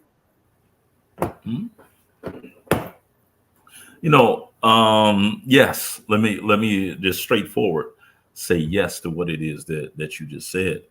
But for me, and I know that this will probably get my visa to Cassie Land revoked, but I believe OJ killed them people. Okay, I just do. I believe that he killed them people. But you know what? Hold on, hold on. Let me finish. I believe that he killed them. You know what? And I do.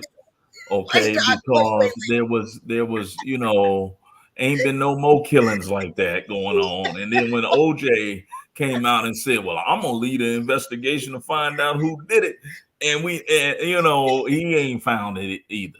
But that's just ancillary to what I'm finna say. I can tell you exactly where I was when that verdict came down. I was at The Ohio State University. I was studying for my second master's in educational policy and leadership. I'm the only black male in the class. It's a class of probably 60. 55 of them was probably white women. And we all went down. We happened to have a black professor, a black female professor, and we all went down and we watched the verdict as it came down. I'm the tallest out of the group, so I was all the way in the back. And when it came down, not guilty, not guilty, not guilty, I just raised my hand, black power fist, and they were instantaneously crying as they filed past me. Okay. And the professor just looked at me and she just shook her head like, look at this fool right here. So we go back in there, and of course I'm gonna be the source of attack, their point of attack. And she handled it well. She said, listen, how would you, use this as a teaching moment? What would you say? And one of the white women turned around and looked at me and said, how dare you celebrate when you know that he killed those people? And I said, hell yeah, I know he killed them people. Okay. I have no doubt at all that OJ killed them people. But this one moment right now ain't about that. This is about y'all finally getting a taste of what injustice looks like. Okay. That's what it's about for me. Okay. How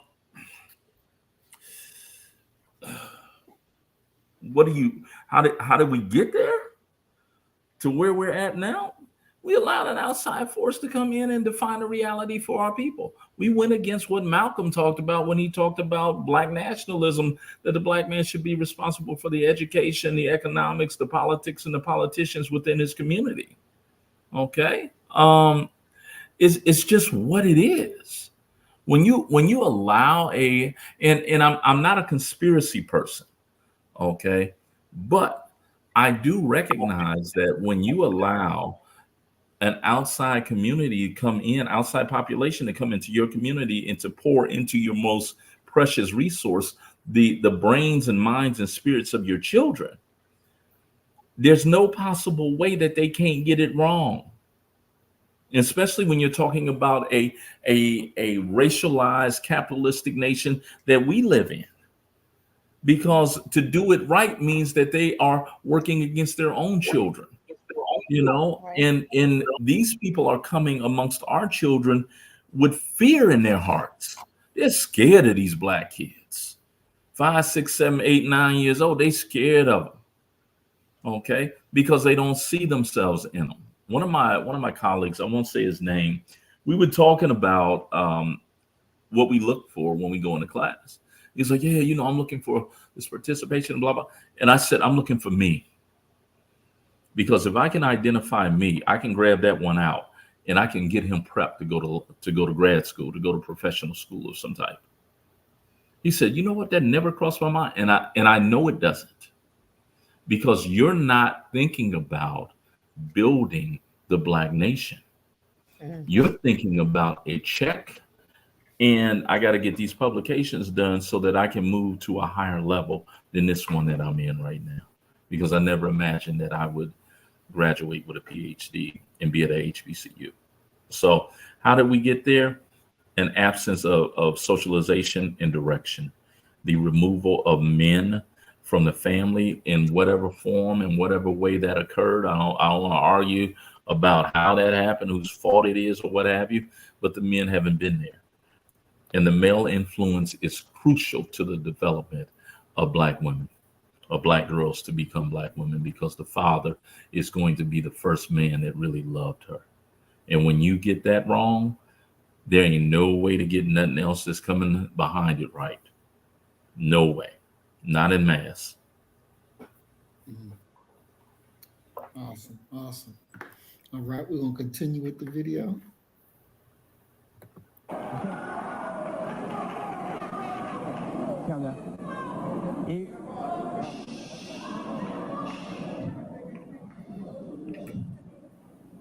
I urge the audience, Don't let him. and I especially urge Mr. Muhammad not to let that be a self-fulfilling prophecy. There are important issues to be discussed. There's a wildly diverse panel here, it is true.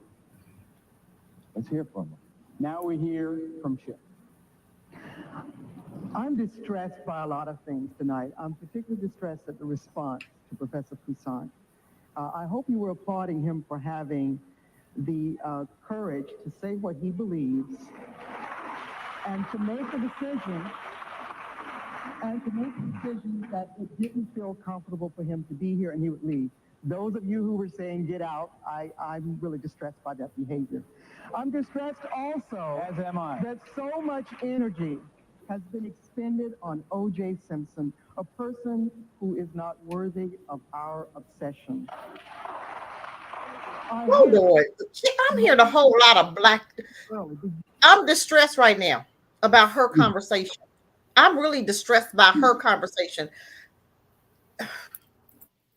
You know what?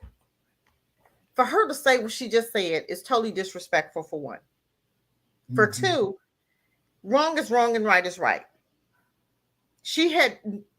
Why not call out what you just saw? What we just saw was him covering his ass because he was in the wrong place at the wrong time. And he didn't want Massa to get mad. That's what we saw, for real. And this is what we're seeing from her. These are two birds of a feather flocking together. What I saw, and I understood the verdict with OJ, what I felt was I didn't give a damn if he was guilty or not. What I was feeling was that, you know what? Emmett Till. And I'm just saying, how many white folk kill black folk all the time and get away with it? I could care less. I didn't care if he was guilty or not. At that moment, I didn't give a damn, but I was just glad that he got away with that one if he did. I didn't care one way or another, because too many of us have died by their hands and no justice ever comes. So that to me was justice. But anyway, as far as her, this sister here, you covering your ass. See, this is when black folk talking us two sides of their neck. Right. They're trying to make instead. Now she probably want to walk out too. That's what I'm saying. But you go chastise first. You don't have a right to chastise nothing, because you're a coon too, and you hear him in the same boat. So now I got to make up, because I'm gonna sit here, because I'm not gonna get up and walk out, because I don't have the nerves that he had. Now that's what I'm hearing from her. So I'm gonna still let grandma and mama and white daddy know that I'm with him. I'm just gonna sit here, but I'm gonna cover mine right now. So I have an issue with that. Now you getting ready to down your brothers for white men again. We're not gonna make it, Brother Maurice. I'm telling you, it's too many of her and Doc. It's too many of them. They can't come. Well, I mean, but do you see the commonality that both of them are coming from the academy? Yes. Neither one of them is supported by independent black dollars. Exactly. So I got to cover mine, because she don't have enough nerves or balls to get up and walk out like he did. He's like, hey, you're not gonna impact my dollars. He walked out, but she don't have the nerves. So I'm gonna make sure that that mama, white, I'm gonna make sure that white mom and daddy understand I'm not with this either. But I ain't gonna walk out. But I'm a chastise while I'm here. No, you don't have a right. She could have walked out too. And you got to remember that her, she has a Pulitzer Prize for her writing. Who gave it to her? That's my point exactly. Okay. That's my point exactly. Right, so you know what, just by hearing what it is that she's saying and how she's saying it, you can imagine what her writing is like. And that writing has been selected and has been promoted as this is how you do it. By them. Anytime you got a whole bunch of white folk backing you, we already know you're a coon. We already know that you ain't no good for black folk, period. Well, I mean, the thing is that we also have to, when you're talking about the academy and you're talking about professions and, professors and what have you, the truth of the matter is that you're nowhere until white folks say you're somebody. Once white folks say once white folks say that you're something now, then they give you an award. They publish your book. They publish your book. They give you an award or two. They still work for them in the black community. Well, I mean, they ain't gonna do nothing to free black folk. They're not gonna do nothing to make black folk look good. They're gonna always look out for themselves and mom and daddy. Yeah, that's the game. Ain't good for nothing for black folk. That's the game. Got a whole bunch of nothing to talk about, to say. And anytime a whole bunch of white folk is behind you, we already know you're very dangerous for us. You're not going to do anything for black folk. We know that. I know if I was in the audience after she said that, I'd have stood up and told her, you take your black ass and get the fuck out too. You go right with her. We don't need you here. I was waiting on Khalid to say it. I think that Doc, No, because wait for him to say it. there's that strong loyalty that they have to white America, that even they have to fear what the real black folks will do.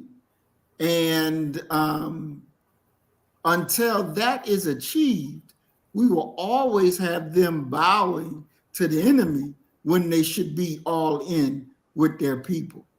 And that's my thought on that.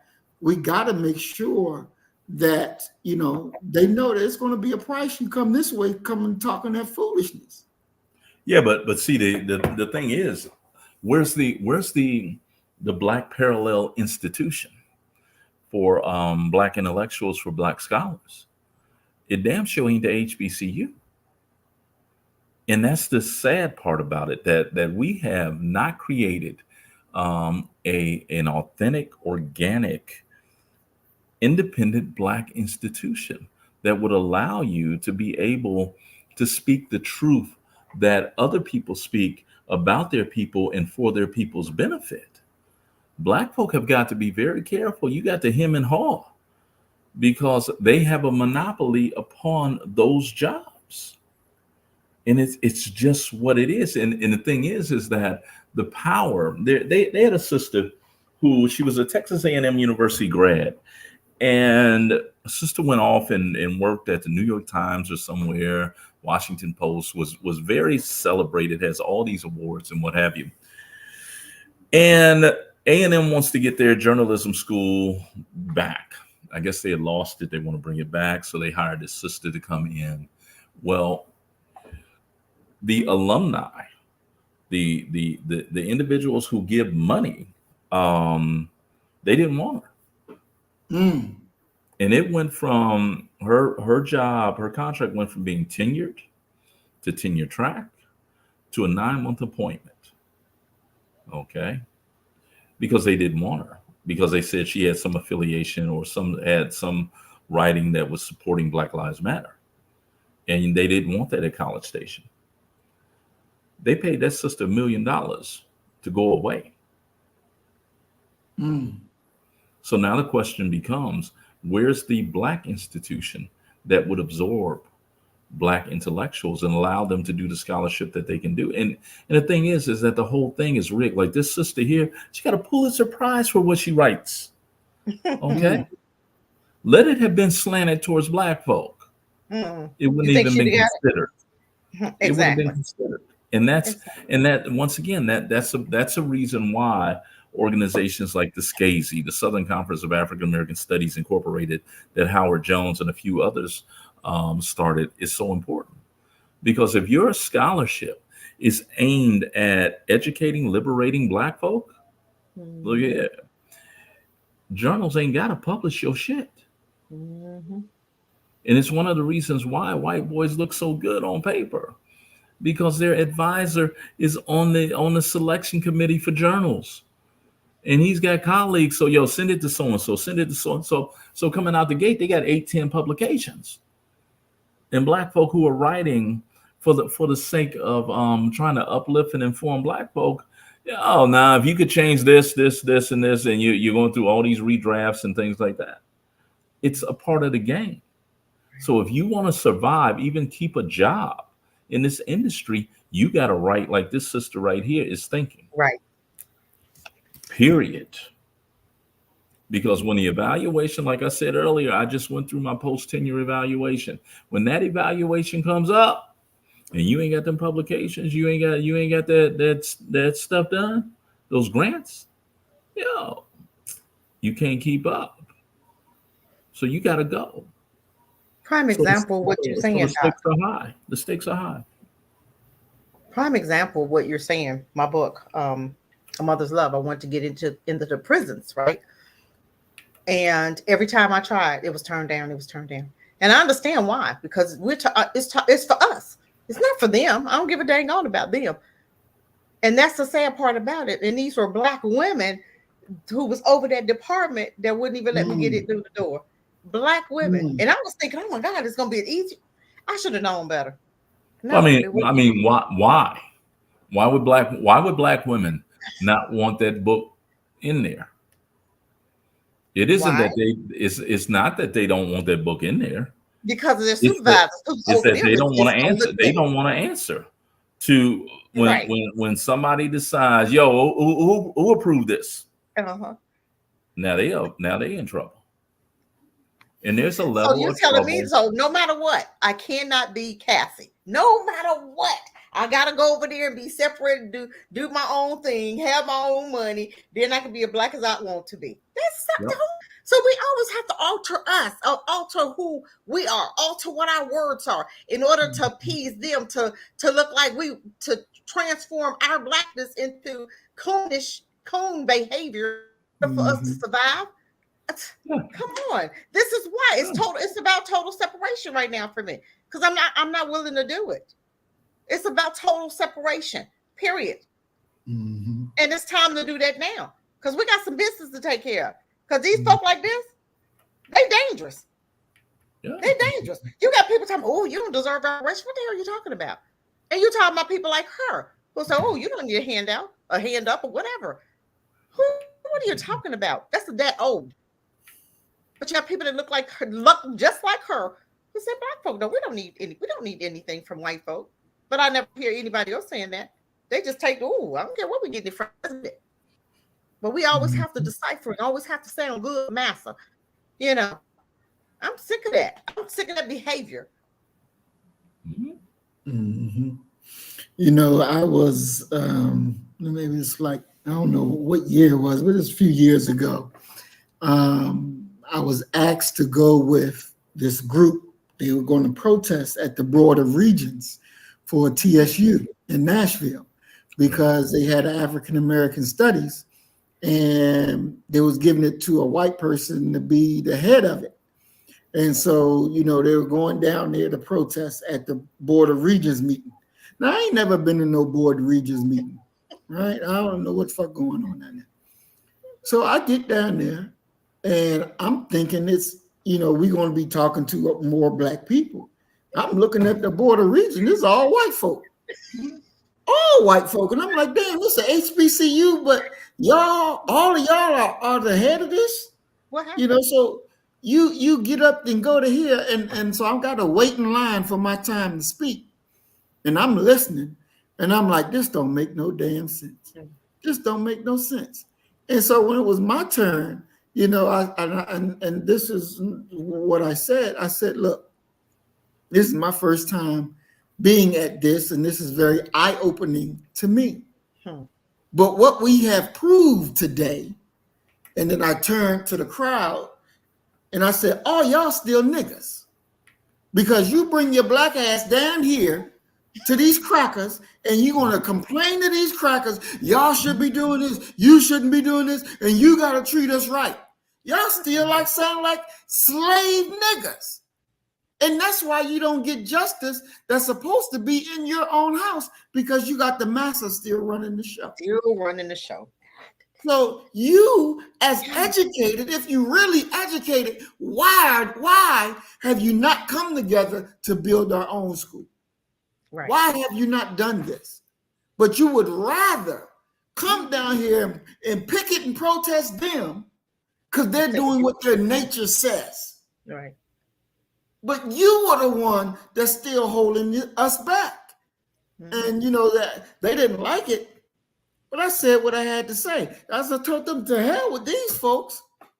You're supposed to be educated. You're supposed to have knowledge. You're supposed to be able to outthink them.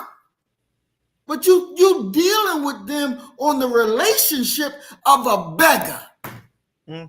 Of a beggar. Yep. I say, now I don't have your education. And thank God I don't, because I don't want to be a beggar.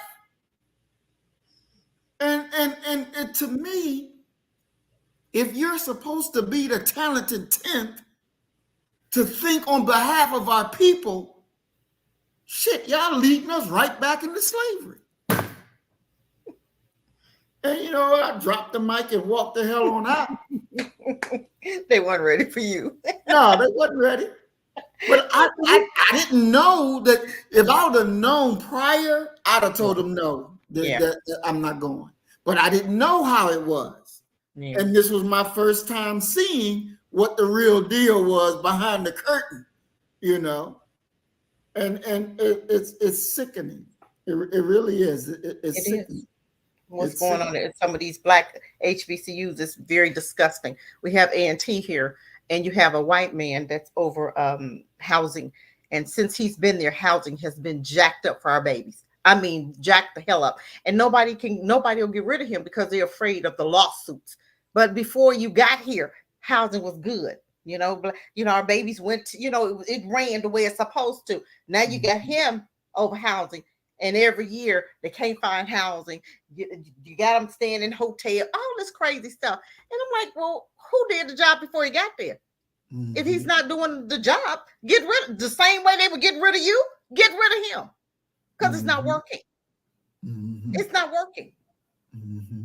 It's time for us to, I keep telling, when we gonna get it?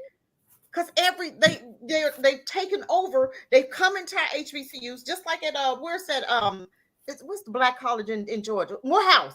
You got the white admissions, the woman. Why do you have a white woman over our black boys? What do you say? What are you telling us? You couldn't get a black woman?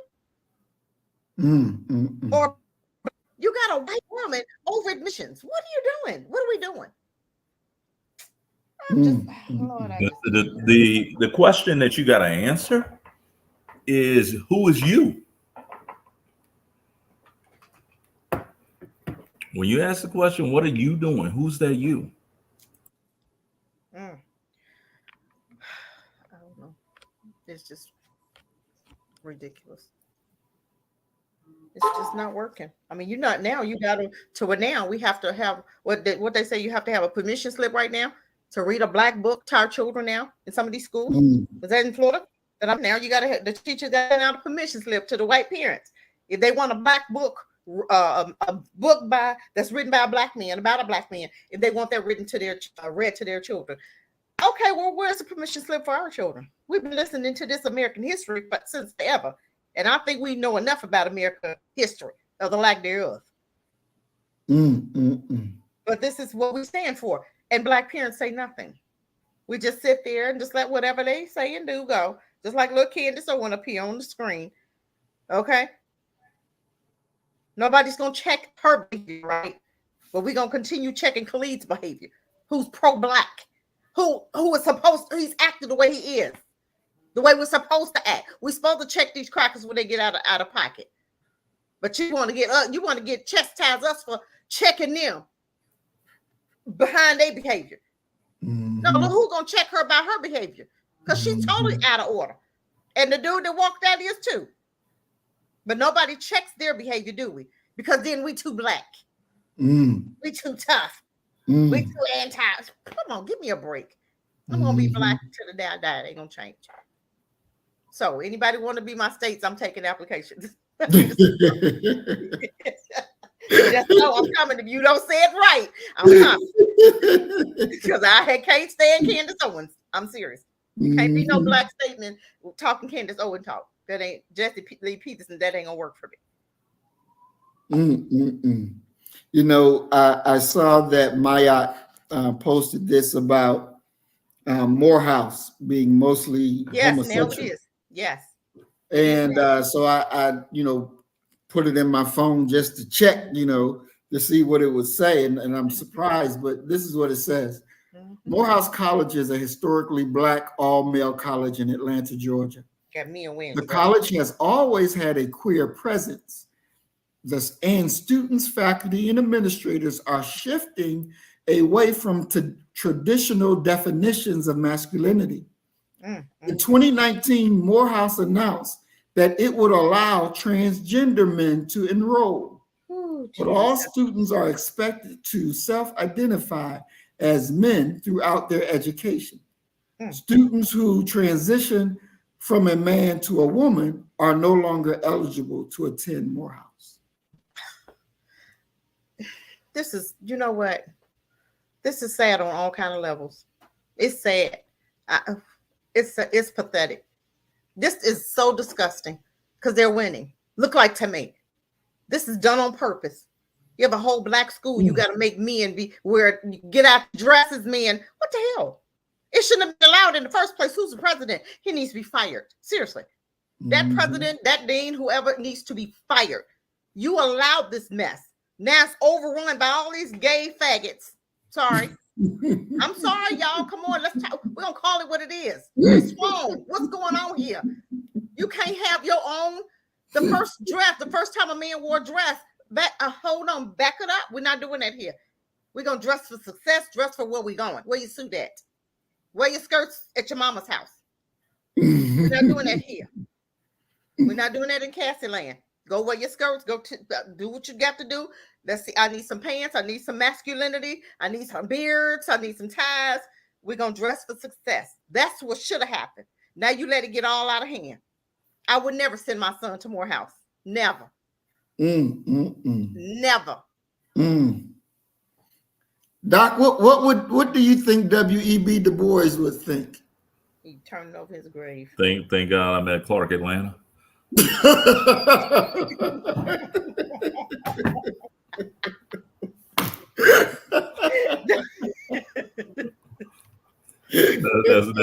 what the boys would have said. Thank God I'm at Clark, Atlanta. You know, get out of Atlanta, y'all. It ain't safe. No, Atlanta's a different place. But when I came out and hit the job market, I was actually offered a job at Morehouse, Morehouse, SUNY Geneseo, and Prairie View, and I didn't fit at Morehouse, and I knew I didn't fit at Morehouse.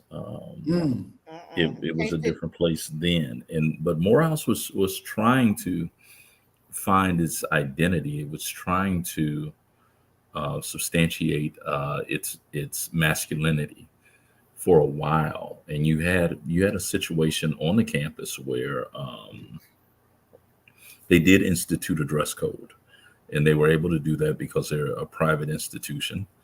And you also had this other thing occurring, which was the football team. Members of the football team at Morehouse were actually allegedly, I have to put allegedly on it, jumping on the homosexual students and beating them up because they were, in their words, smearing the identity of what it meant to be a Morehouse man. It's Morehouse. It's Atlanta. They were wearing dresses before. They were wearing high heels to class before. What? That should have never been allowed. Oh yeah. I mean, you have to think about it this way. Have you ever seen a law that said it's against the law to jump up and put a blanket over the moon or over the sun? No, I never heard that. Because nobody's ever done it. Okay, and there's no threat for it to occur. So when you see a school saying, well, you can come here, but you're going to have to identify as a male. That's sad. That lets you know that they had to address some things that were happening at Morehouse. Yeah, they were wearing, it has gotten out of hand. And I can tell you that the goal is to not get sued.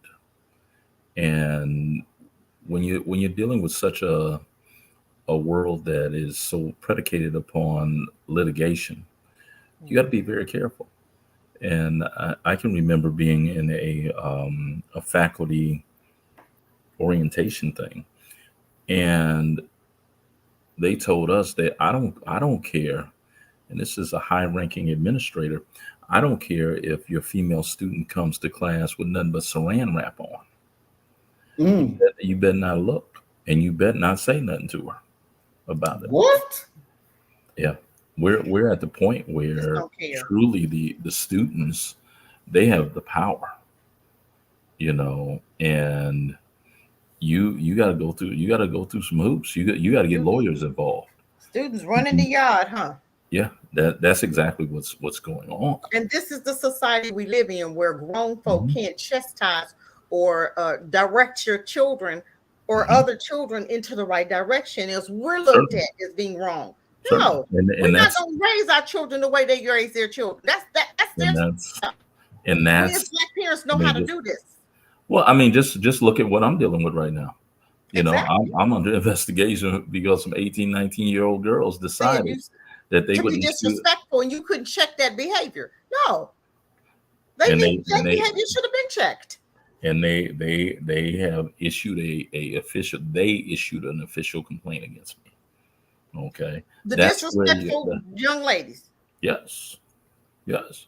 And everybody that was there. And the sad thing for me is having the males come up to me after, yeah, doc, I wanted to say something, but I And was like, oh, didn't say nothing. you ain't want them to get on you. Yeah. But that's Wow. they're controlling, Wow. and it's to the point now where This is done. We ain't gonna make it. I We're had done. to I sat down this week with my division head, and we talked about this, and I told him, I said, yo, spread the word. Don't even invite me to anything anymore because I'm not coming because it's it risks my way of providing for myself.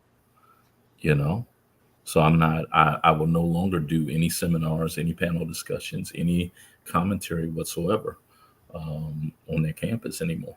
I have been canceled. If you want to consider it that way, I'm canceling myself. And his thing was, well, man, please don't stop doing all your podcast stuff and blah blah blah. I said, I'll continue to do that, but I will not deal with them because they take it to a level of disrespect that as a grown man, I can't tolerate that. You're a child, okay? You can't, you shouldn't even feel that you can say whatever you want to say to me, but they do. Exactly. There is no Exactly. delineation between an adult, an elder, and a child. So you have no backup. No. None. Well, I mean, the backup that I got, well, is, at least they informed me I was under investigation. Yeah. We need our own school, Doc. I'm at one of our own schools. You know what I'm saying? Theoretically, but We need a real one. I mean, A real one. it's to the point now where I truly believe that we have a couple different ethnicities and tribes within Black America, and those who are uncivilized and ungovernable. I don't look at them as Black anymore. I consider them a lost cause. Yeah, they're done. Because their foundation has been so flawed. There's no redeeming them. You can't fix that structure. That mindset will never change. That's a mindset. And I'm reading Namer, and he said that it's only a few, and that's who I'm talking about. It's a few that's gonna make it. All the rest, they're done. They're not. They're done. And those are the ones that I'm talking about. I'm not talking about the ones who think Black, act Black, ready to support Black, and ready to separate. Do we need to build? Okay, we're gonna make it, but you got a whole lot more that's not gonna make it because they're so busy and so. You're married to them. You sexing with them. You'll cuss your own out to protect them. You'll go against your own to protect them. You think white, you act white, you look white, and nothing Black makes sense to you. Even though you Black as dirt, but nothing Black makes sense to you. They're not gonna make it. 2/3 will die, and that's what I keep saying. 2/3 will die. I want to take time to welcome Forecast to the program. Peace and blessings, Brother Forecast. Welcome. We're glad you're here. Doc, you've been at this school for what, 20 years or more? 20 years, brother. This is my 20th year. They don't know you yet, huh? And these idiots actually is giving ear to some what? Versus you and your 20-year reputation. Hey, look here, student rights. That's crazy. They have rights too, and don't flunk them. I had a grade complaint that lasted 9 months because they get heard first amongst my colleagues. They lost there. Then they got heard at the division level. They lost there. Okay. Then they got heard at the college level. They lost there. And every time they lose, they just issue the complaint again. We made it all the way up to how you was talking about the Board of Regents. I'm standing up in front of the Board of Regents, trying to justify why I gave this child a failing grade. Yeah. Oh my God. They have all the power now. And they're not going to stop. And the thing is that they know that. They know that. You know, and I had a young lady tell me she's gonna spend the rest of her life trying to get me fired. What? That's a life mission. Mm-hmm. Wow. Because she didn't like something I said in class. Oh, well, something you said, ain't that something? Freedom of speech. No more. Yeah. Yeah. Oh boy. This is sad. That is crazy. Mm-hmm. That is crazy. So I will probably never make it teaching. Well, and you know a long time ago. What the saddest thing is that, you know, I also teach a side gig at a junior college, community college, and I only have one black student in that class. A brother who's cool as can be. You know, that's my man. All the rest of them are Hispanic. You know, from somewhere in South America. They're the most engaged, respectful, willing to learn, appropriate people. Yeah. I love going to that class. Yeah. I love going, you know, they just took their midterms and they hung out for like an hour after it was over. Wow. Just to talk to me. Awesome. Versus my own. If they come, they are, you know, eager to leave. And I, you know, just indicative, you know, I got a quote unquote warning shot from a student who said, I'm on the verge of reporting you in an email. We have no respect among our own. None. They have, you know what? We've lost. We've lost. We have lost. They have won. They have gotten our children to hate their own blackness. Yep. But we don't understand this. We still can every day still give them our children. Yep. And now we have some, you know, we have no respect for our own. Yep. They'll respect a white man coming in there teaching that class and they will you. Yep. And they've been taught this. This took 70 years. And this is where we are. Mm-hmm. This is where we are. Mm-hmm. You can't even teach class. Can't chastise. Nope. Else they can come in and do a report. Oh, you chastising them, they're negative. And you're under investigation. And like I said, it was nice of them to let me know I was under investigation. But I don't get to say nothing. I don't get to testify. What kind of investigation is that? What kind of shit is that? That's the process. What process? Yeah. Who process? That process? White folk process? The what do you mean? You can't say nothing. University process. Yeah, like I said, I was informed by somebody not involved with the process that you do know that after that panel discussion that a group of girls got together, they all signed a letter and lied. Yeah, that I stood up in the middle of the discussion and said, "Shut up, all you bitches and hoes." Yeah. And fortunately for me, there were other professors on the panel who were like, "Nah, that didn't happen." Right. Yeah, Twin Pyramid, they knew what they were doing. They know the system. They know it very well. Yep, they know the system. Mm-hmm. Exactly. You know, and that's the reason why I will not, no. And that's why we have to have our own schools so we can set some stuff straight. My thing is that I don't think I would do it anywhere. I really don't. Unless you're inviting me and then paying me, I'm not speaking on anything. And that's, and one of the, my former students love me because I was a different captain. They, it was different students. And one of them told me, he said, "Yeah, I ran into one of your students." I said, "Yo, y'all still pile up in Jones' office and just build?" He was like, "Nah, man." He said, "Jones don't even speak no more. So he just walk around the campus with his headphones on." And he said, "My question to them was, what did y'all do to him?"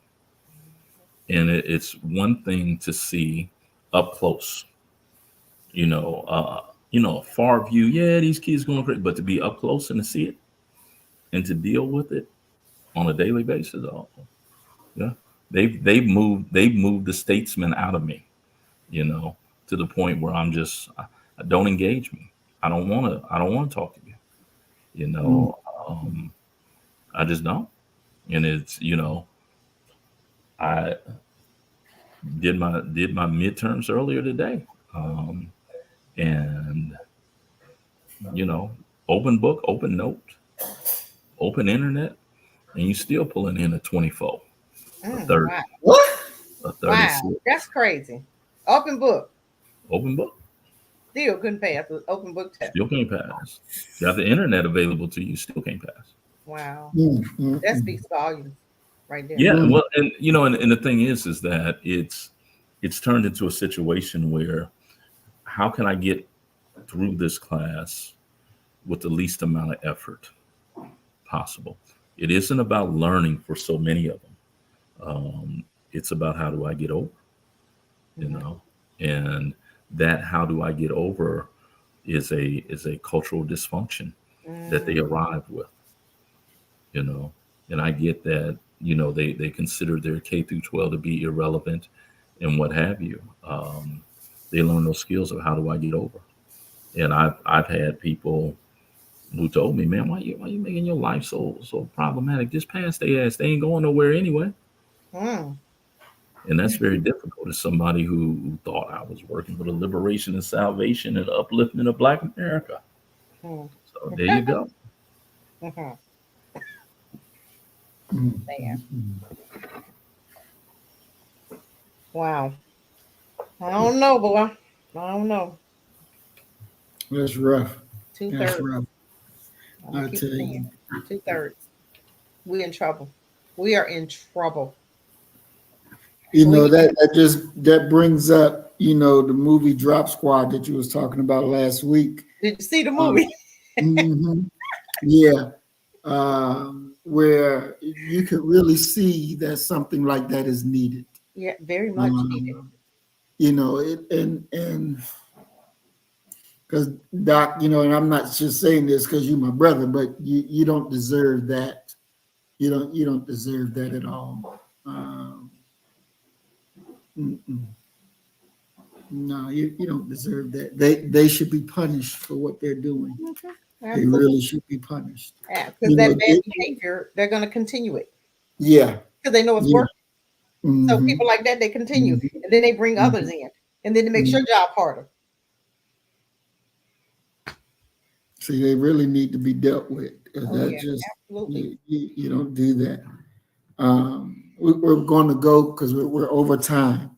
But I want to deal with the quote that says, one man's terrorist is another man's freedom fighter. And so in your closing, tell us, what you think of that. And then name a few that are considered terrorists, but in actuality, they are freedom fighters. And we can let you go first, Sis Cassie. Well, you already know who I'm gonna say. I ain't gonna never not say Khalid Muhammad. I'm sorry, that's my boy right there. Y'all can say what you want to say. Y'all can say what you want to say. I don't care. I don't care. I don't care. Okay, you say what you need to say. Okay, but I do. I've always been honorable. Louis Farrakhan. I've always, ever since when I was small, I listened to him, and my mom. My mom. We grew up Christian, whatever. But I said, Mom, listen to what he's saying.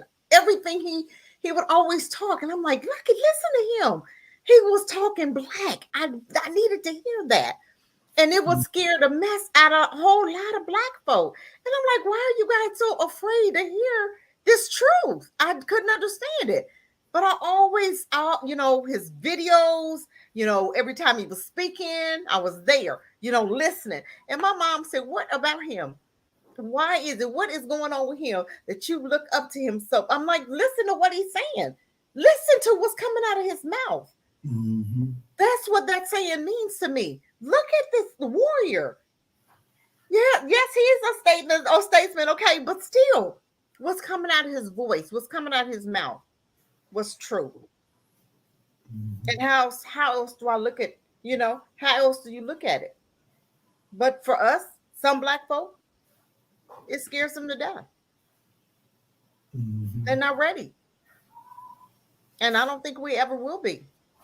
As long as we're mixed and mingled, as long as we're not separated, as long as we're not building, as long as we're not, watching out for us, we'll never get there. Separate immediately. Definitely, definitely, definitely. Sister Cassie, if you could send a message to those who think like those sisters think who lied on Doc, what would that message be to them? Man, you know what? Where I work, we have several students that'll come and will say different things about the teachers. To me, it's not about the educator; it's about you learning. Because if you don't agree with what he said, and you run to another university, you're going to have that same problem there because it's not about what he said. It's about how you took it. It's about what's here. And it's about you growing up and you getting tougher skin. You understand what I'm saying? It's not about me whining and you running away from the situation. It's about you learning how to accept what he said, whether he said what he said or not. But we have to get to the point where we're teaching our children. And this is what I tell the students that I come across. Okay. You got to toughen up your skin because you're getting ready to deal with some doctors that's going to talk way worse than that to you. Okay. They're going to have some stuff to say because already looking at you being black, they already have an issue with you. So you have to toughen up your skin. You're going to have to learn here because this is for a lifetime.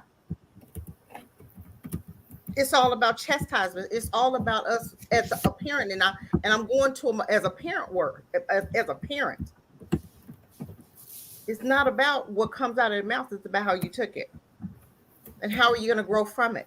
And how are you going to get tough enough to accept not just what he said, but still you running into becoming who you are in order to not just take that, but take this and take that, because you're going to have to learn how to, it's time, you're going to have to grow up. You understand what I'm saying? It's not about, I hope I'm getting what I'm trying to say across, because we babied our children for so long and they've gotten away with that as far as their parents, chastising their parents. So now you come to a school, you think you're going to chastise the adult? No, you're not going to do that. It's about the reaction and you getting tougher skin and not whining about what was said and how something was said. Toughen up because you're going to have other people in the work field. And you're going to have to learn how to get through that and not run from it or not whine about it. You understand what I'm... Exactly. I rest my mic. Doc, what say you? Okay. The quote that one man's terrorist is another man's freedom fighter should be the mantra of Black America, because those who are vilified out of our tradition, those who are freedom fighters, are invariably always going to be vilified by those they're fighting against. It's only natural. So, it brings us back to the age-old question of, is the man who throws the Molotov cocktail into a store and kills 5 people, is he a freedom fighter or a terrorist? Well, it depends upon your positionality in regards to why he did it. If he did it because there were Klansmen inside, he's a freedom fighter for Black folk. If he unjustly did it, and just killed innocent people, he's a terrorist. So for me, that's the difference between the two, without a doubt. And what was the second part of your question? To name, if you could name a few who they call terrorists, but they're actually freedom fighters. Assata Shakur, Patrice Lumumba, Sekou Odinga, George Jackson, Jonathan Jackson, Fred Hampton, Mark Clark, Reverend Dr. Martin Luther King Jr., who was only beloved in his death. Paul Robeson, Du Bois, William Monroe Trotter. The list goes on and on. I would put James Baldwin in there, Asa Philip Randolph in there, Huey P. Newton in there, Eldridge Cleaver in there. These are my heroes. Tupac Amaru Shakur.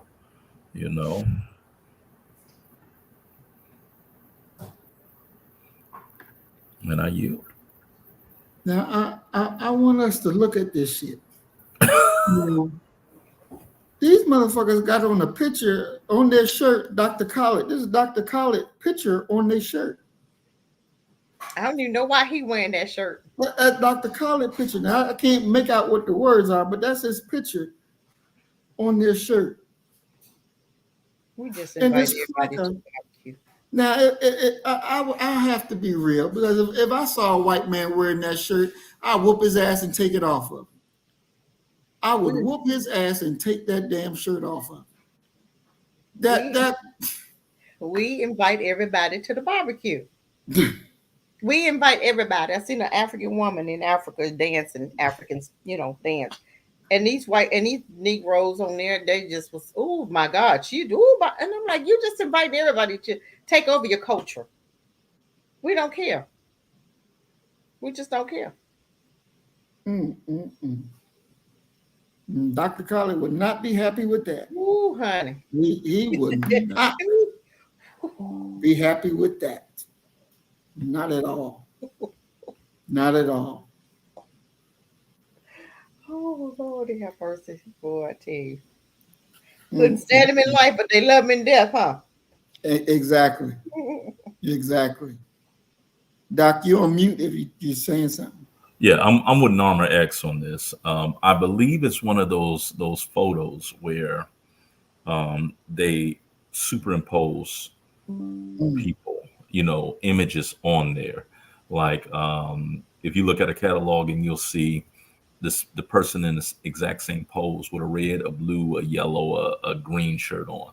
They're probably just trying to sell that shirt. I doubt that he wore that out. I doubt that he,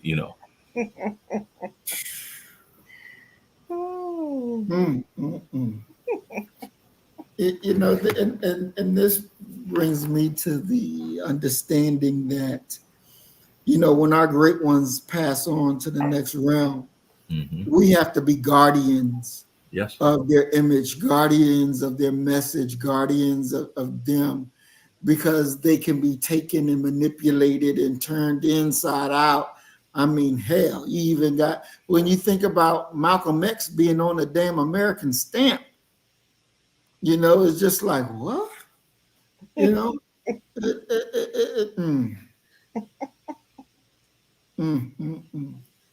It really, really, really angers me that our giants, even in death, are not protected. They're not protected.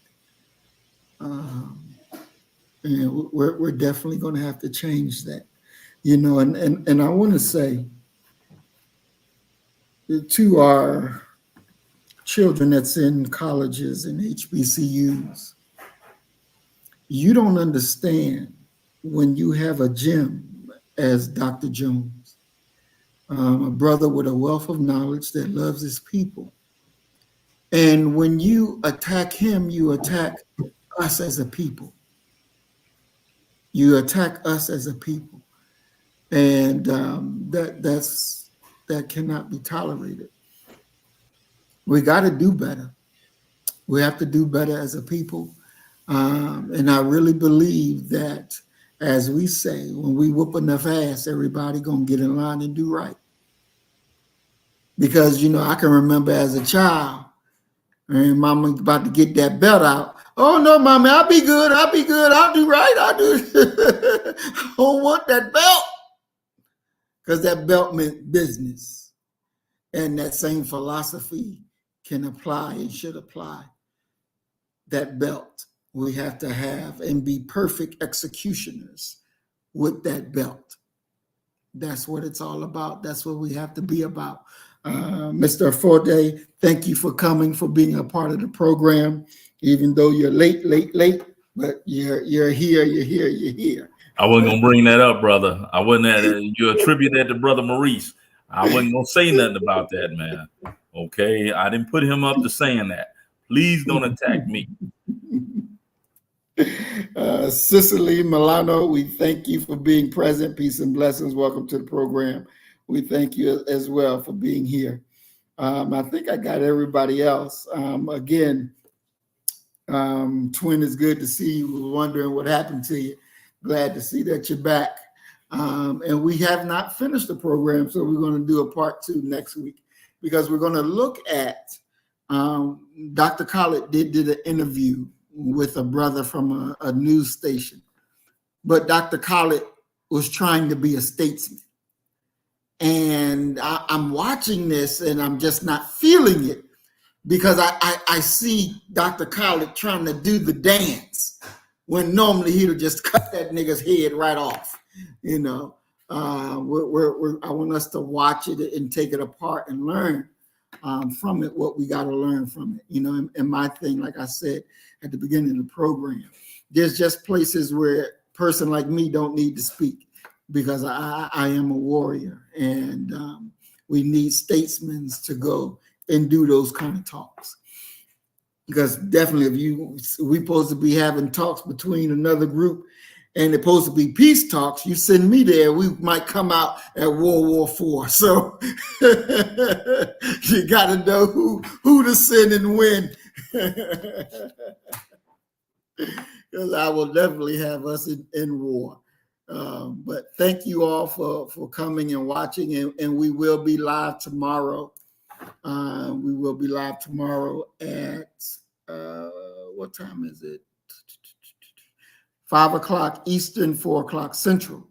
We'll be on, and we will be talking about Dr. Frances Cress Welsing.